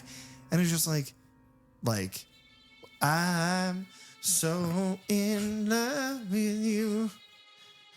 I even like your muddy shoes. You know what I mean? It's she awoke something in me. But I'm the pervert? Well, no, that's not what I'm saying. I'm saying that, well, first of all, I didn't call you a pervert. You have. I have, but I didn't during the Texas Chainsaw Massacre 2 discussion. That was Charlie. Yeah. Called you a pervert. I didn't. I agreed with him. Yeah. Because you were talking about a real human being. Yeah. I'm talking about the special effects work that makes it. Okay, I get it. I'm talking about somebody who looks very realistically dead. Do I have to put in creepy music? I don't know. Figure it out. All right. I think we're going to have to. God damn it. Anyway, well, now it's me. I'm the pervert. It's me. I'm the pervert. It's me. Anyway. That's good. Yeah. And she does. She swallows this candle wax. She's taunting them all. And her performance, because as a regular human being, I did not pick up on her performance at all. She was just like the guys stop kind of friend. And then she is such a good Deadite. Oh, absolutely. Because I love as soon as she gives the family a toast and drinks this candle wax, we then go into this. This is where the cinematography for me takes a step up because we go to this overhead shot and it just tracks across the foyer of this house as she attacks. Thea starts attacking, I think, Susan at first, and then Joseph pulls her off of her, and then they're struggling against the wall with Alice, and it's back and forth and back and forth. At the same time, they're trying to, I think, send the grandmother up the stairs maybe, or at least get her out of the way. I think she's in the chair at that point. So but it's, in a weird way, now that I'm thinking about it out loud, we get one of those overhead shots in either The Evil Dead or Evil Dead 2 of Ash walking across the front room of the cabin. Yeah. And we're above him. So maybe it's a callback to that. Maybe. I just love it. This movie does this a lot, which I really like, which is they are focused on the mundane while the action and horror happen around what we're focusing on. Yeah. Yeah. Because like we are focusing on the grandmother's escape up the stairs while Thea is like bashing and thrashing these poor people. Like she grabs Susan and throws her through an entire bookshelf. Like they just smash this shit to pieces. Eventually she is thrown down the basement like Henrietta into the fruit cellar. Yes. It doesn't count. Okay. I already got corrected, but she gets thrown down into the basement. She's like, you know what I'm going to do? I'm going to crank the heat up. Yeah. And she does. She was like, I almost forgot what the title of this film was. Yeah. They then hear a whistle from out front. And if her Deadite entrance was the most like aggressive and seductive. Yeah, seriously. Oh my God. I don't know why either. And like her teeth get kind of like darker. And I don't know. It's like, hey, what's up, dark teeth? Yeah. I like that. I like those. That hole in your neck. Can you smoke a cigarette out of that? Probably. You probably could. But yeah, no, if that was already a dramatic entrance, probably the most dramatic of any Deadite, like the very entrance. No, that's the girl from Rise that swallows the glass. That's so fucking gross. But in this one, this then overtakes that. Yeah. Because you have Edgar standing outside with the dog in the cold. I love his little whistle. I do too. I love him standing out in the cold with his dog. His eyes are burning yellow. And it's like the more possessed they get, the more their eyes glow. And he taunts them. We're going to get y'all. We're going to get what you're hiding. And then he pulls Joseph's gun. And instead of shooting any of the living, he puts the gun in his mouth and blows the back of his brains out of his skull. Then he puts it to his temple and blows out the side of his skull. Then he puts it to the bottom of his jaw and blows the top of his head out again. So his head is empty. It is an empty skull. And it is just the thing of this movie. It's like, yeah, we're a movie and we're doing this horror thing. And we need our cast of characters to get what's happening pretty quickly. Right. So like, well, what if we just make him kill himself in the most horrible way and then stand there and bleed out of his face and nose and mouth and laugh at them for the rest of the movie? And he did. Yeah. And it is horrific. It really is. I mean, the effects are great. The way, because it just seems to be, either the visual special effects and things like that, them just wanting to show off like, well, how many different ways can we make this guy shoot himself? Right. The other thing is, I think in a lesser movie, it would be like he shoots himself and then he falls down. Right. Like gets back up and he shoots himself. But he just smiles the whole time. He barely reacts to the recoil. And it shows, I'm not the body. I'm using it. Yeah. And it's horrifying. Yeah. It solidifies that side of being a Deadite. Yeah. Edgar's character is also where I draw the most like vampire performance of this whole thing. Yeah. The fact that he stays on the outside of the house for so long until he is eventually welcomed in. It's very Remick. And Sinners. So yeah, that's a fair point. And yeah, then it's classic Evil Dead. They barricade all the walls. They've got Thea in the basement. She turns up the heater, trying to smoke them all out. And then she tricks Grandma Polly because of racism into letting her out of the basement. Yep. She has a little, they don't really play with it, but she has like a Jack Torrance, here's Johnny Shining moment where she cracks open the door and looks and peeks out. You have this moment of comedy where it's like the very first time I can remember a Deadite character making me laugh. Yeah. And not like that's like so fucked up, but like it's genuinely comedy where the grandmother, Thea smashes a hole through this door and is looking at the grandmother. She's like, "Hey, will you come let me out?" And the grandmother's like, "Are you here to return all the things you stole?" Because the grandma's crazy and racist. And Thea's Deadite face is just like, "What? Oh, yes. Yeah, I am." And it was like, it got a laugh in the theater. And it's like, I like that kind of humor in a movie this dark. It's like, yeah, that's funny. Brings that little moment of levity. But yeah, in a way that you don't expect. And then you hear screaming. It cuts back to the rest of the family that are all in the kitchen. And then you hear screaming, to which I almost audibly said, "What did you expect was going to happen? She is an old woman and you left her alone." Right. So poor Grandma Polly. Now, here's something we didn't mention, and it's a short little shot that I think you and I both bristled at. Okay. And it is before any of this bad goes down. Yes. It is right before all of that. Susan, mother, is cleaning these kebab skewers. Yeah. Very quickly. It was weird. And I was like, she's going to stab herself. Like in the hand. Like I am worried about her just accidentally stabbing her own hand. It reminded me, her performance in this reminds me so much of the lead in Hereditary. Reminds me so much of that. But she takes all of this cutlery and sets it in the dishwasher. Right. Which is where I reacted, because it's all of the dishes in the dishwasher, the cutlery are all facing up. And immediately I'm like, this is just the fucking Chucky show. Yeah. Yeah. It's just Chucky.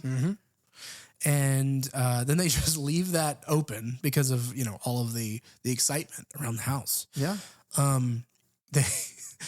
There was because here's the new thing with like, yes, we have popcorn buckets that get made for like all of the different movies out there now. I'm looking at it. The ones that need them and don't need them necessarily. Yeah. But then we get these ones that are fake. So like for Scary Movie 6, they came out with like these 4 different sized actual bongs that they said were going to be, oh yeah, these are the popcorn buckets. And that's not what ended up being the popcorn bucket. Those are fake. It was just like a marketing ploy. Like a little prank. Yeah. Well, they did the same thing for this, where they made a popcorn bucket that wasn't real, but it was a dishwasher that opened up and had all of the knives and everything sticking up, and you put the popcorn in there. That's very funny. Yeah, it is like Chekhov's upside down knives. It's like, well, something's gonna happen. And because Thea eventually is basically follows Joseph into the kitchen as he is threatening her, and he can't bring himself to do anything at first. So she pushes him down and he falls onto all of the knives in his back, and he's screaming and he's hurting and he's bleeding all over him. They're going to need a wash after this. And I'm so jealous, because then she climbs onto him and her mouth is pouring blood and she kisses all over him. Right. And licks his face a little bit. And I'm like, man, why can't it be me? If I gotta be in this situation, why can't Bean Rocco? Because I'm nasty as fuck right now. I'm being nasty. I know that. Why can't Bean Rocco, throw a little bit of that pretty disgusting meefy love my way. Yeah, I get it. Yeah. I'm glad you do. I was really worried you would judge me for all that. And in their moments of love here, they snap the door off that dishwasher. Yeah, and he also sticks her in the neck with a corkscrew. Yeah, and it is so funny, the line, she's like, because she looks at him, because he's just like a reprehensible coward at this point. Mm-hmm.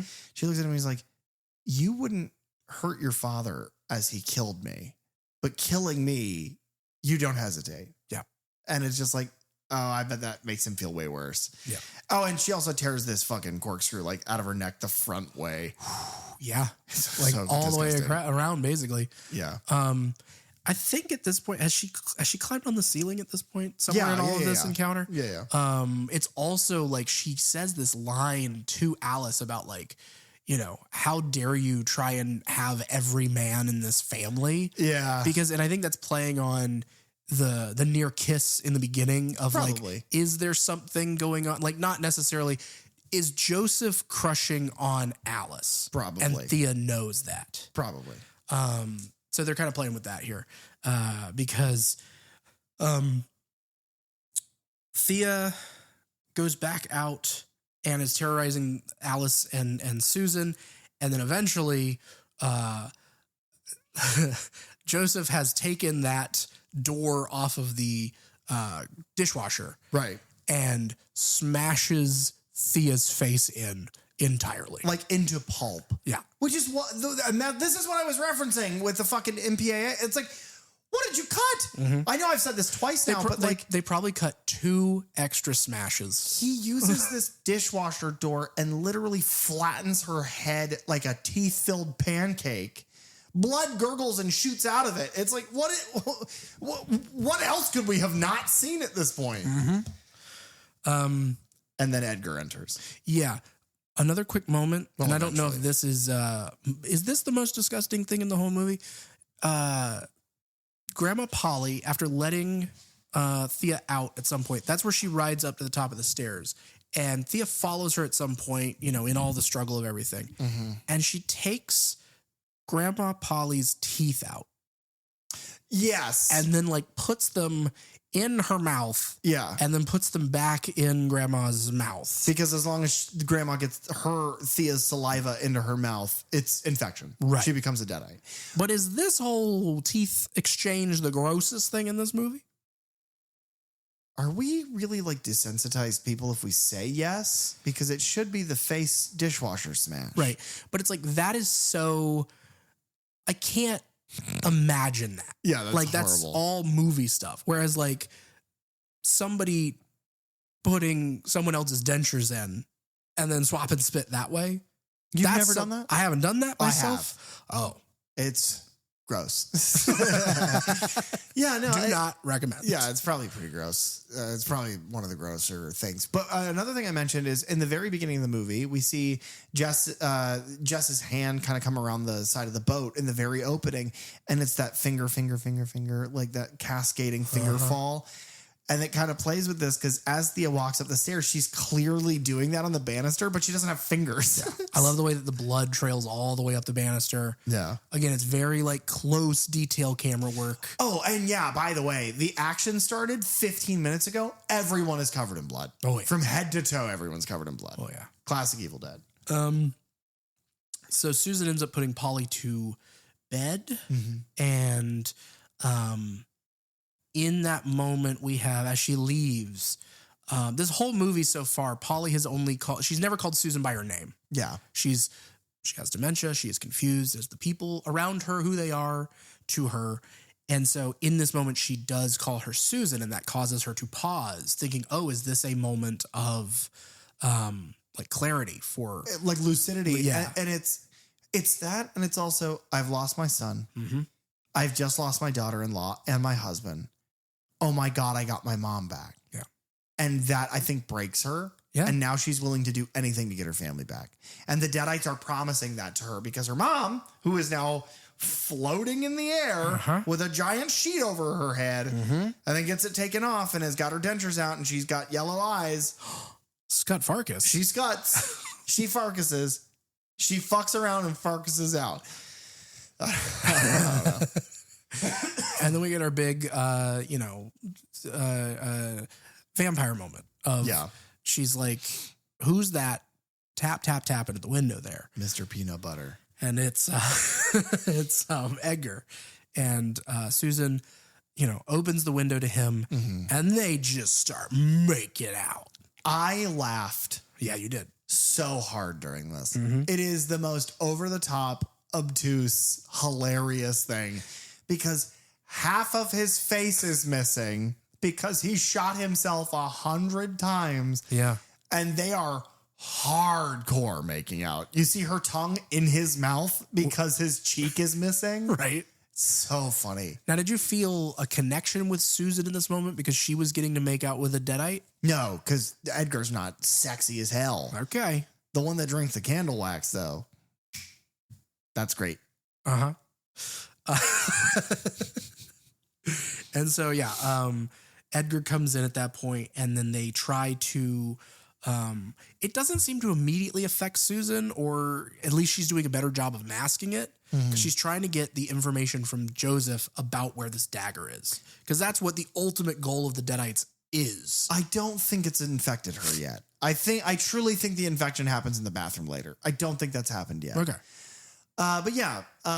Basically Joseph refuses to explain where the dagger is to the mom.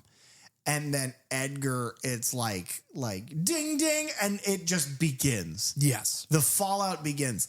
This is the teaser trailer. This is what we got to see. And man, with the context makes it so much more effective, where it is Alice, terrified out of her mind, is in this long one shot, like crawling backwards to safety as Edgar murders his son and his mother is screaming in the background. While, and they're like, they can like fly. Yeah. Like Edgar's like floating around in the background. And that's something like, I remember when the teaser had dropped, and people online were like, oh yeah, it's so good to finally see like floating Deadites again.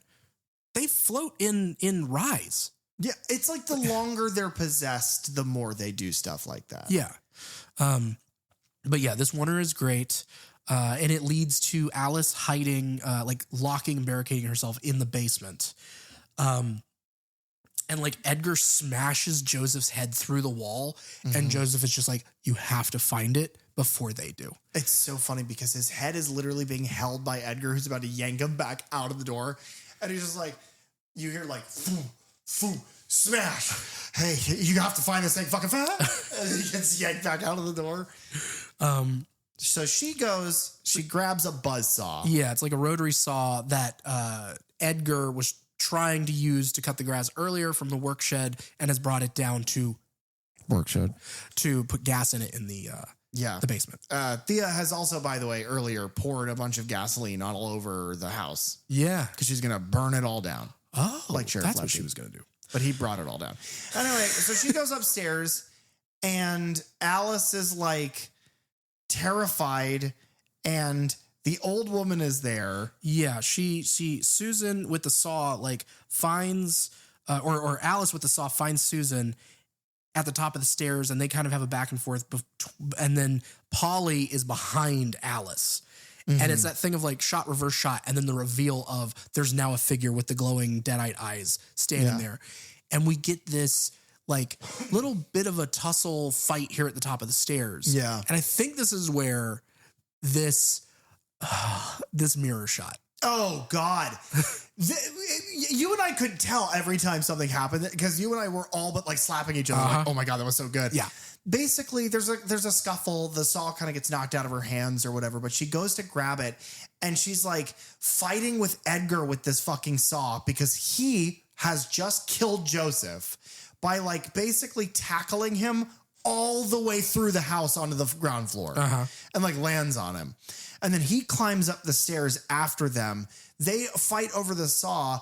And as they're fighting, it's revealed that that's happening in the reflection of a mirror. Yeah, that then gets smashed, and that's how we reveal that. It's so good. So good. Because it's when did they swap? Well, you showed me that clip earlier. Yeah, it is. Anytime that I see a cool mirror shot like that, there is a scene in the movie Contact which I think Matthew McConaughey is in. I think we may have mentioned it in passing. Yeah.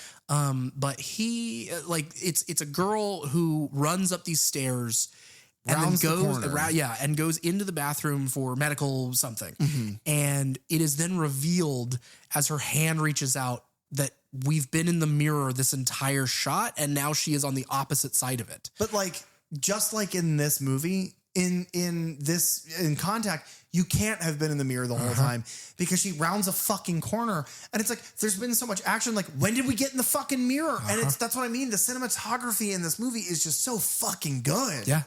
And experimental and interesting. None of it's flat, but they eventually land in the bathroom. Yes. And by they, I mean Alice and Susan. right. They're in the bathroom. And during that scuffle with the grandmother as well, Alice locks her leg To the stair car thing. and makes it go down to the bottom of the stairs to pull the grandmother away in another comedic, slow. Which again, it's not meant to be funny, No. but it is. Yes. And then what's even, again, not supposed to be funny, but kind of is Kind in a of real is. fucked up way, Yeah. is once Polly is down there and Alice is like, But you're stuck there. Fuck you. I'm leaving. Polly then takes the piece of that mirror out of her eye that she'd been stabbed by Alice with and starts hacking her good leg off. Right. Now, that is hilarious. It also reminds me how much I laughed at Toni Collette's... No, this is Toni Collette who plays Susan, correct? No, Toni Collette is in Hereditary. Correct. I got a fucking name right. Yeah. Toni Collette sawing her head off in Hereditary with a piano wire. yeah. Shouldn't make me laugh, but it does every time. Yeah. Because it's the franticness of it. It's like, oh, fuck. I cut my leg off. Get out of here. They go to the bathroom upstairs. Edgar follows. They barricade the door.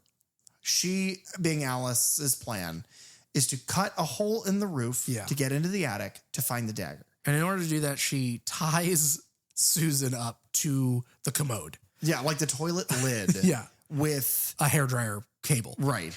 Now, Alice turns into a Deadite throughout a speech. Susan does, but yeah. Yes, thank you. I never get character names right. Yeah. And you never get real people name right. Right. Which is worse. No. I think they're the same. We talk about fictional characters all the time. But they're real to me. What? Yeah. Dude, you need therapy I'm over having that. a mental break right now. You need as much therapy as I need delicious steamed crab. I'm hungry for seafood, man. What can I say? You are. I see food, I eat it. But so Susan becomes this Deadite throughout this speech, eventually frees herself from the toilet, she's like smashing it into Alice's face. Another amazing work of camera, of cinematography here is that as they're fighting, Deadite Susan wraps this shower curtain around Alice's face. And then we follow, like, we are in line with Susan's point of view. So like we are following where her shoulder is as she walks from the floor of the tub up the wall and onto the ceiling. So we have now gone, 180 and are upside down as she uses this shower curtain to hang and suffocate Alice, who is now hanging from the ceiling. It's an incredible shot. So fucking good. It is probably the thing visually I remember the most. That or earlier Edgar chiding his son and then taking his head and mushing it into Thea's smashed face. Oh yeah, that is and like he's saying shit and like screaming, and you see like air bubbles escaping through blood that's gurgling out of her smashed up face. Yeah. Oh, for the record, when her face is smashed, I'm no longer into it. That's a good distinction. I'm glad I think I need to say that. Glad you said that. But right up until Alice saw Susan apart. Yeah. And in this moment, in this bathroom scene, is where we get kind of the reveal that like Susan and the rest of this, like Will's parents are not good people, if you couldn't tell. They knew about her abuse. They knew very well. They did nothing. Yeah. They were happy to ignore it. To let her become a mother, to have grandchildren, they ignored it all. Yep. Which makes them pieces of shit. Yeah. Classic Evil Dead. Everyone's an asshole except the main character, who's also an asshole, but at least admits it. Yeah. Yeah. And she makes it up through the ceiling over, out of the bathroom into the attic where all of the remaining notes and things are, but she finds the bag of daggers. Yeah. Oh, yeah. Because the bag that we see in the beginning has not got a dagger in it. It's got a bunch of fucking daggers in it. It's like Indiana Jones and the Last Crusade. It's like I thought the same thing. Okay, great, yeah. It's which goblet is real. Yes. Which ancient dagger is Kandarian. And she picks the one that she thinks is Kandarian because it's a prop from an early Evil Dead movie. Yes. But it's not. Yeah. She stabs Joseph, who is now a Deadite, who has crawled through the ceiling and is mocking her. And that's what I mean by he has such this look. He's a tiny little nose, these big eyes.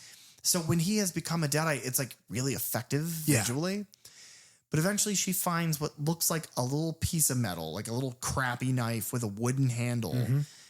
And the wood has the words carved into it, the Kandarian words carved into it. She stabs him, and the yellow Deadite eyes vanish from him immediately, and he's got regular human eyes. Yeah, he's no longer Scott Farkas. Correct.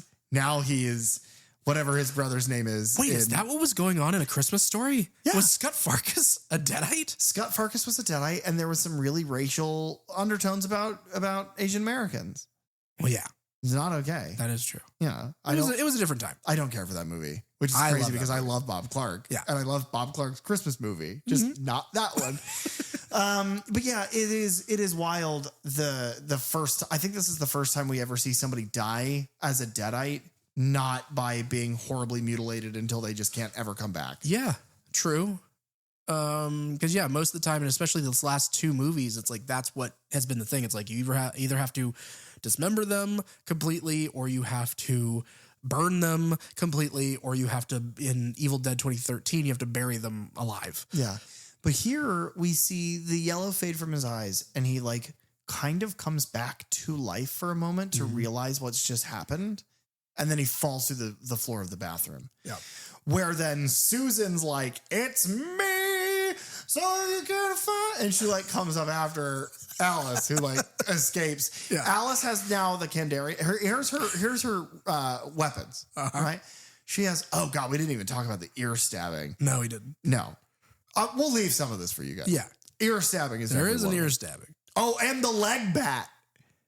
The leg bat? Fucking playing baseball with a fake leg. Oh, yeah. We won't explain how or to who, but trust us, get there. Yeah. But so she crawls out of the window of the attic and is chased by Susan and Edgar. She has equipped on her person the Kandarian dagger and the fucking buzzsaw. Right. She gets into the chimney. They chase her down the chimney. Yeah. She drops the dagger off the roof and it stabs into the front porch. Which is like, God damn it. Yeah. But she goes down the chimney. They follow. And she has some like incredibly strong legs. She's French. They walk everywhere. Okay. They eat snails, dude. Their legs are crazy. Those things are not connected. She goes down. She's stuck in the middle of the chimney. Susan like crawls down after her, and she just holds the saw up. It then cuts to, like in Krampus, it cuts to the mouth of the chimney, and we just see sparks and guts. Yeah. And then eventually Susan's head goes rolling in. She makes it out of she being Alice makes it out of the chimney, and Edgar follows. She saws Edgar's face in half. Yeah. Whistles for Max. Lights a Zippo. Because remember, Thea douses the house in gasoline. Throws the lighter. And Edgar's like, what the fuck? As his face is splitting in half because she has sawed it open. He sets on fire. The whole house is on fire. She walks outside of the house, grabs the dagger as Max answers the whistle, jumps up. She stabs Max. Max, the Deadite dog, guys. Yeah. He goes back to being a regular alive dog, and he goes and lives on a farm. Is that what happened? Is that subtext? They say it. Okay. Lee Cronin said that? No. It says it in like subtitled text in the movie. You were looking away. You're looking at your fucking I was looking phone. at my phone. Yeah. I was writing notes for this episode. You're looking at pictures of Caroline Williams, you pervert. Me?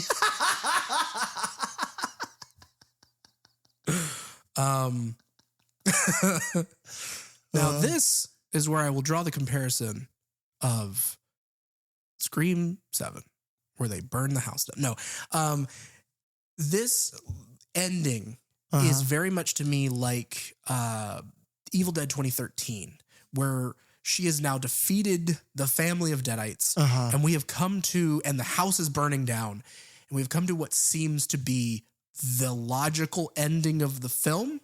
But Will's charred and half composed blackened body starts taunting her, much like the abomination yes, and the blood rain that happens at the end of 2013. But that's the thing, is the blood rain is answered by this film in fire. The whole area is on fire. The house is on fire. There's a gazebo that's kind of outside of it. All the grass and the trees, everything is on fire. And it's like they mirror each other in that way. But she escapes to the construction site next to the funeral home to get away from her ex-husband's charred, blackened, and dead body. Yeah. He looks like Anakin Skywalker. Yeah. That's a good pull. Thank you. And she's like, you were to stop hitting me, not hit me. And he was like, I hate you. Yeah. Classic bit about Star Wars. I had to do the whole thing. Otherwise you wouldn't have gotten it. I wouldn't have. I don't know that reference. Yeah. She gets to the construction site. Really cool moment where she goes to call for help on a radio. But then their wedding song, which is some French song, plays through the walkie instead. They play with shadows. They play with the stalking of her. Really effective horror. Again, really good camera work. And the lighting is so good in this whole sequence. Yeah. But she falls down into like kind of a pit and in a like disgusting moment has a piece of rebar go all the way through her ankle. Yeah. Pinning her to the ground. He being Will's Deadite body, kicks on a tar pump and like kicks the hose into the pit. So scalding, burning tar is like creeping towards her. Again, burn. Yeah. No, I mean, it's thematic. I mean, even the guy who dies in the water boils. Like, it's really good. And so they eventually, the way the whole situation resolves is she makes it out. She tricks him in because he's like, where the fuck is the dagger? And she pulls the knife that she took from Edgar earlier in the film, and we saw her zip up in her pocket. Right. Very early on. She throws that into the tar and goes, you want to go get it? Tricking him effectively. He goes to get it. And then eventually, when he comes back out of the tar, realizing that he has been bait and switched, she stabs him with the Kandarian dagger, ending him once and for all. We cut to this sequence that I referenced earlier. The lighting changes to like this almost like ethereal blue and black and white sort of halo around them as she holds his face as it appeared in life. And he says, I love you. And she says, I know, but that's not enough. And I mean, it's really sentimental. It's effective. It's just, I don't know. I think the subtext of this worked for me really well. I have known many people, I think we all have, but I've been very close to people who have suffered really terribly at the hand of domestic violence. Yeah. And I think seeing somebody that you grow to love very quickly in full, in real time, have to reconcile the fact that so many people go back to these partners because they know that they love them, but love's not enough. Love isn't the same as accepting violence, and you can't do both. You can't let yourself be the victim of trauma and harm just because of someone else's journey. Someone else's love for you just doesn't cut it. And for this movie, this silly, sometimes really grim, dark, gory, fucking death fest fucking horror movie, to tackle that with a bit of nuance and a bit of grace was just surprising to me. Yeah. But she's she's kind of crawled away and she's rescued by paramedics. And she's like, can I have a cigarette? The paramedic's like, well, I'm not supposed to give it. And she's like, come on, just give me the fucking cigarettes. Yeah, my ex-husband did this to me. Yeah. So the paramedic gives her the cigarette. So I had to leave the theater and I went and smoked cigarettes. I don't know anything else. Yeah. I mean, that was pretty much the end, Yeah. It is very much a Beth at the end of Evil Dead Rise of just like, well, I survived, but at the cost of every amount of sanity I have left. Yes. And I think the important thing here with this very last shot before we go to credits, before our end credit scenes, are she takes this big drag on a cigarette, and when she opens her eyes, one of them seems to be changing. to the Deadite color. Oh, really? Yeah. See, I didn't pick that up at all. I thought it was just her eye, because at one point she gets thrown into the corner of a mantle, like a fire mantle. Yeah. Right before the winter. And so that's what I thought it was, is just her eye was bleeding and she's looking into the camera of like that tired exhaust, the way that the main character in Evil Dead 2013 does. But maybe we'll find out. Yeah. If they haven't touched these characters again, we'll definitely find out. Exactly. Because then we go to credits. We get a mid-credit scene of Grandma Polly. Truly hilarious. Who is crawling down the mountain road, forest road with no legs. And a Good Samaritan stops to help her. It's played by Tom Hanks. And he goes, Lieutenant Polly, you ain't got no legs. Yeah. And then she scratches Forrest Gump.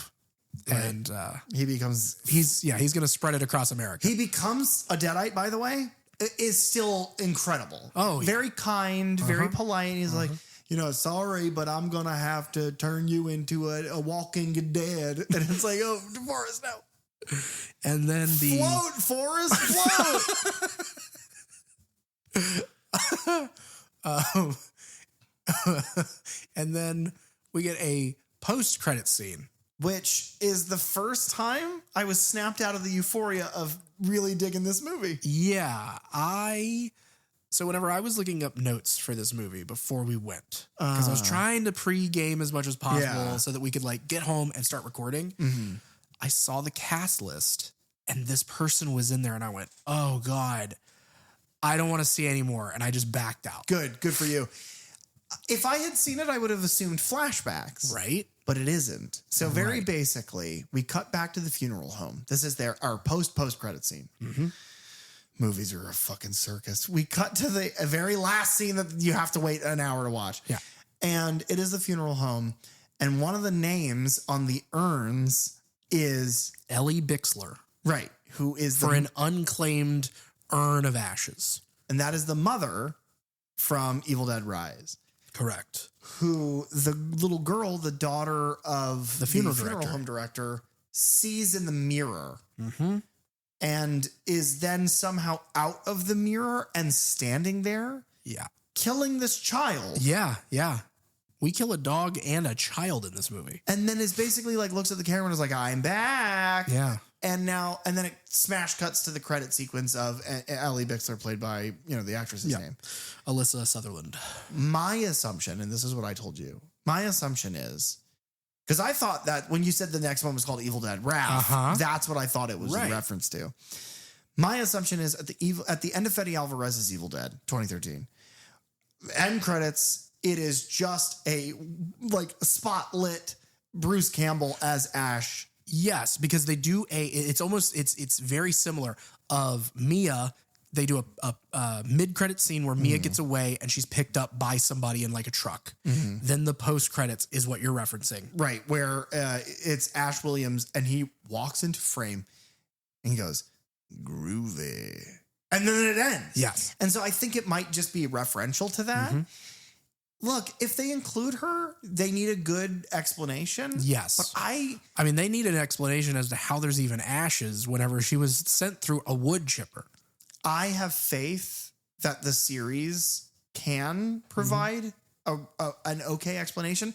And if they don't, I have faith that the franchise can make a good enough horror film that I will not care. Oh, yeah. If they retcon something, I don't give a shit. As we've talked through our Evil Dead, the original trilogy, the continuity is all over the place. It's all over the place. The rules are fast and loose. Deadites can and will do any and everything. Every movie starts with a recap of the movie that came before, but details are all changed, and we just keep moving. And then in the case of Dead by Dawn, it is just the same movie. Oh, Susan says Dead by Dawn in this. She does. That's every film has said Dead by Dawn, I believe. I don't think so. I know they said Rise, or they said it a lot. Rise. They say it in 20. Sorry. I mean, of the new three, they say it in 2013. They say it in Rise. Holy shit! You just said that. I blanked on that. And then they say it in Burn. Okay. Unsure. They say of 2013. They say it in Dead by Dawn. At the very least, on the cover of the VHS. Yeah. Okay, so let's do this. Derek, do you recommend Evil Dead Burn? I do. Okay. not with as glowing a revelation as you. Okay. I enjoy this movie. I love the violence. I love the, like, that French extremity and how far we kind of push things. I like how bleak it, like, thematically is, but then also how bleak and dreary the image gets the longer we go on until finally the fires burst through. I mean, the effects are incredible. The Deadite scenes, once we get there, are really good. It's just getting there. It seems like it takes a while for it to feel like an Evil Dead movie to me. In much the same way, and we're not going to do a big thing here, but whenever I saw Lee Cronin's The Mummy, he is making a mummy movie.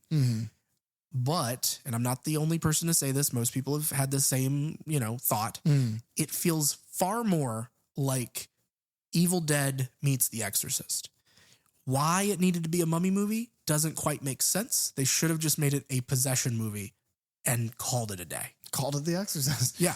Yeah, okay. So this is like, it just takes a while. And I like the things that they do to kind of, you know me, I love whenever a franchise hugs itself and like brings things in, because you have, direct references to Rise, but then also like in the book of the dead in this one, the notebook that they're, the journal that we're looking through, there's like at one point there is a newspaper clipping that has like the headline circled or underlined, and it says like 4 found dead in cabin, I believe. And it's the original. Yeah. And it's 2013. It's like, oh yeah, either fair. way. And so it's like, we're as much as Rise did this, we're doing it here where it's like, okay, let's build this universe a little bit more.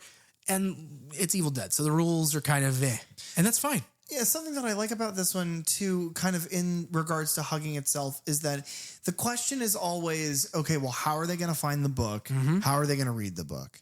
And it's like, they don't do that at all in this. Yeah. The book doesn't exist in this movie. It's notes taken somewhere else. And the words that are heard happen in the same recording from Rise because it happens to be in 2 places. I'm fine with us not having that scene. We're established with how this shit works by now. And I like that we get the Kandarian dagger back and they say it by name. Like it's not, And it's different. It's that subversion of what you think going into it. Yeah. What about you? Do you recommend? I recommend this movie. I have a habit of leaving a theater with very high highs. And then in rewatches, I kind of fall off a little bit. That kind of happened with Evil Dead Rise. It happened with like the first Omen, which I thought was very good. And then as time went by, I was like, it's good, but But then there are some movies that we go and see in theaters, and I leave the theater and I'm at an all-time high, and I stay with that. And then on rewatches, I stay that level of enthusiastic. An example of that, there's just some movies that really do it for me. The pacing, the way they look, and the characters just do it for me. I connect with the material. A great example of that, and we'll get to this franchise eventually, is Quiet Place. What is it? Day Zero? Day One? Day One, yeah. I love this movie and I can't remember the name, but it's, Lupita Nyong'o, Joseph Quinn, and a cat. Loved that movie. Yeah. It made me cry, which I never do in movies. I left that movie like that is my favorite movie this year. And it was the whole year. It was incredible. I loved it. I feel like this one's going to hold up for me. Yeah. It was the level of joy and the level of like every decision that's being made that's playing out on the screen. I'm just like, oh, that's so good. It's either I like the way they've done, they've shown us this or told us this, or I like this performance, or I like this visual. I like all of the things about it, from the music that plays in the end credits all the way to like the weird spaceship pyramid funeral home with the joke about the jackhammer in it. It's just where they are funny. It is funny, but it's not funny in the Ghostbusters Afterlife way where it's like, it's not MCU-ish. Yeah. It doesn't interject comedy in places that hurt it. It's just the original Evil Dead's funny. Oh yeah. Yeah. So it works for me. Do you ranking of this franchise? Yeah, I think I can slot it in. Okay. Now, last time we did this was Evil Dead Rise. And I gave my whole list and then you did. But we've learned since then. Right. We're a professional podcast now. Of course. We've learned that it's much more entertaining to go one by one and compare our lists. So let's start with you if you want to hit your number 6. Oh, my number 6? Yeah, bottom to top, baby. Okay. I want to preface this by saying I don't think that there's a bad Evil Dead. No, this isn't which ones suck and which ones are amazing. They're all some of the best horror movies of all time. Yeah. It's just personal preference. Yeah. Yeah. I would probably put Evil Dead Burn as my number 6. Really? Yeah. Interesting. Okay. Yeah. My number 6, and we talked about this in Evil Dead Rise because my list is almost exactly the same. Pains me because it is so important and it's so great, but it is the Evil Dead. Yeah. That makes sense. It is just dated enough and just silly simple enough. Yeah. And, yeah. And I love it so much, but it is the one that I would want to rewatch the least. And I've also seen it the most, so that probably has something to do with it. Okay, number 5. That would be The Evil Dead, 1981. Kind of for the same reasons. The reason that it just barely ekes out Burn is that feels like a movie that changed things. Whereas, and it's one that I've seen since I was a kid. Whereas this is a movie that I think like it's doing the same level of violence that we've known from Evil Dead 2013 and Evil Dead Rise, as well as, you know, a lot of other French horror films that I've seen. So it's not reinventing the wheel for me personally. Sure. And I think that is a difference between a newbie and a schmoobie, if you will. Yeah.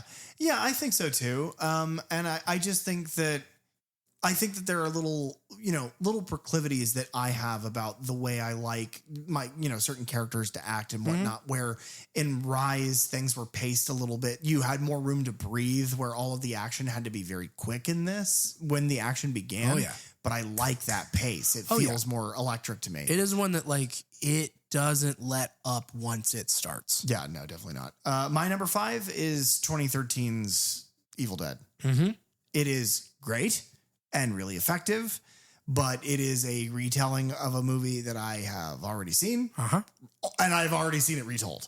Yeah. So, and it is the one that is, and that's the thing, is it used to be higher on my list because it was the only really modern dark horror movie of the 4. But then we got Rise. Yeah. I was like, well, if we have Rise, we don't need this one. Yeah. That is not to say that movie is bad. Fede Alvarez is one of my favorite directors. It's just, that's where it is on my list. Yep. Mine would be Evil Dead Rise. Basically the same reason. I love Evil Dead 2013. It was a movie that I remember seeing in theaters for the first time and it kind of blowing my mind with taking this franchise that I loved and reinventing it. And then Rise is the next step in that chain. And I'm so happy that we got it and the things that it does and the fun that it has and the references that it makes. But I just think I prefer Evil Dead to Rise. Okay. What number are we on? 4, right? 4. Yeah. My number 4, Army of Darkness. Okay. It is it's like dead middle because it is hilarious and crazy and a Looney Tune and wild, but it is not a horror movie by any stretch of the imagination.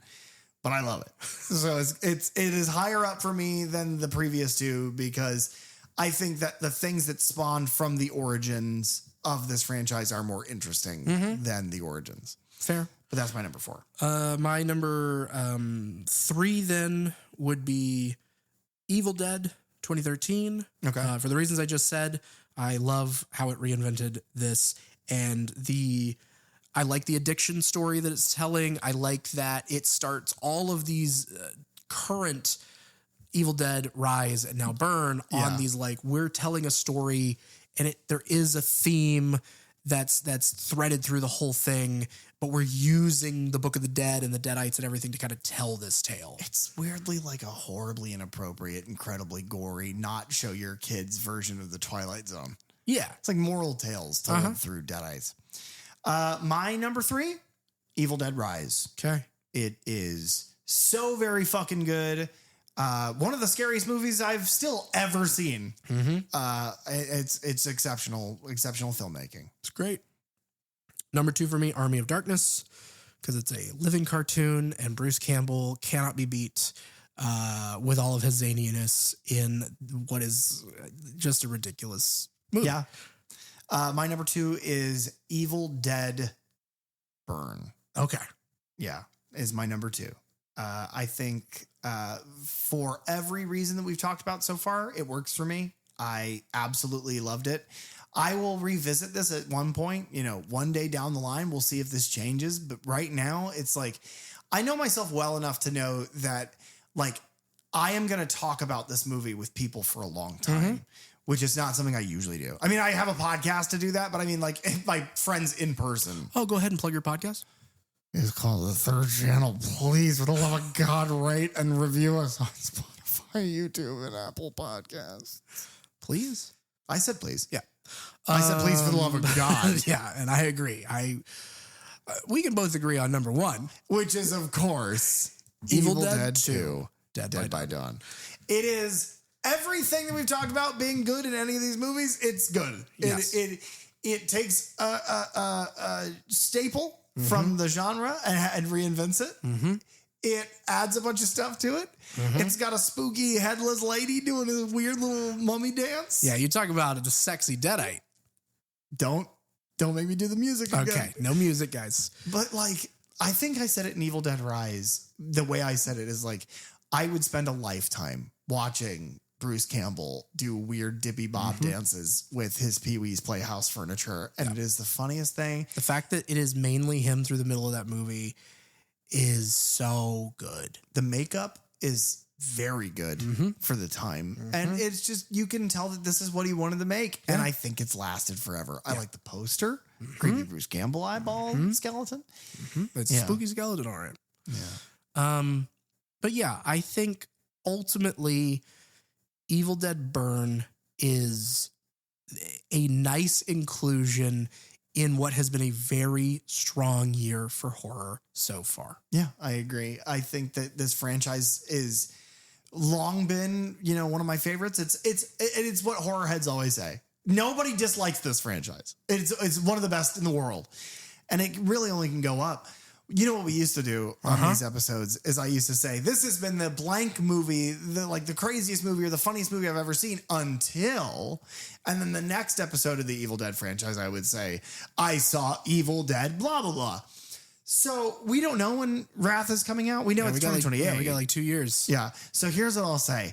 This was the most Evil Dead movie I've seen until... Thanks for tuning into the Third Channel podcast. Please, if you have the time, rate, review, and subscribe on Apple Podcasts, Spotify, or any of your favorite podcast apps. You can follow us on social media at Third Channel Podcast, and you can find me online at thatdrosenberg. You can also reach out to us at thirdchannelpodcast@gmail.com, where we check every message we swear. Third Channel is hosted by PJ Minette and Derek Rosenberg. Theme song and audio engineering by Fly Guy Ty. The logo designed by Bell DeVelco. Episode artwork by Nathan Walkington. Keep it tuned right here to the Third Channel for all things horror. And remember, don't touch that dial.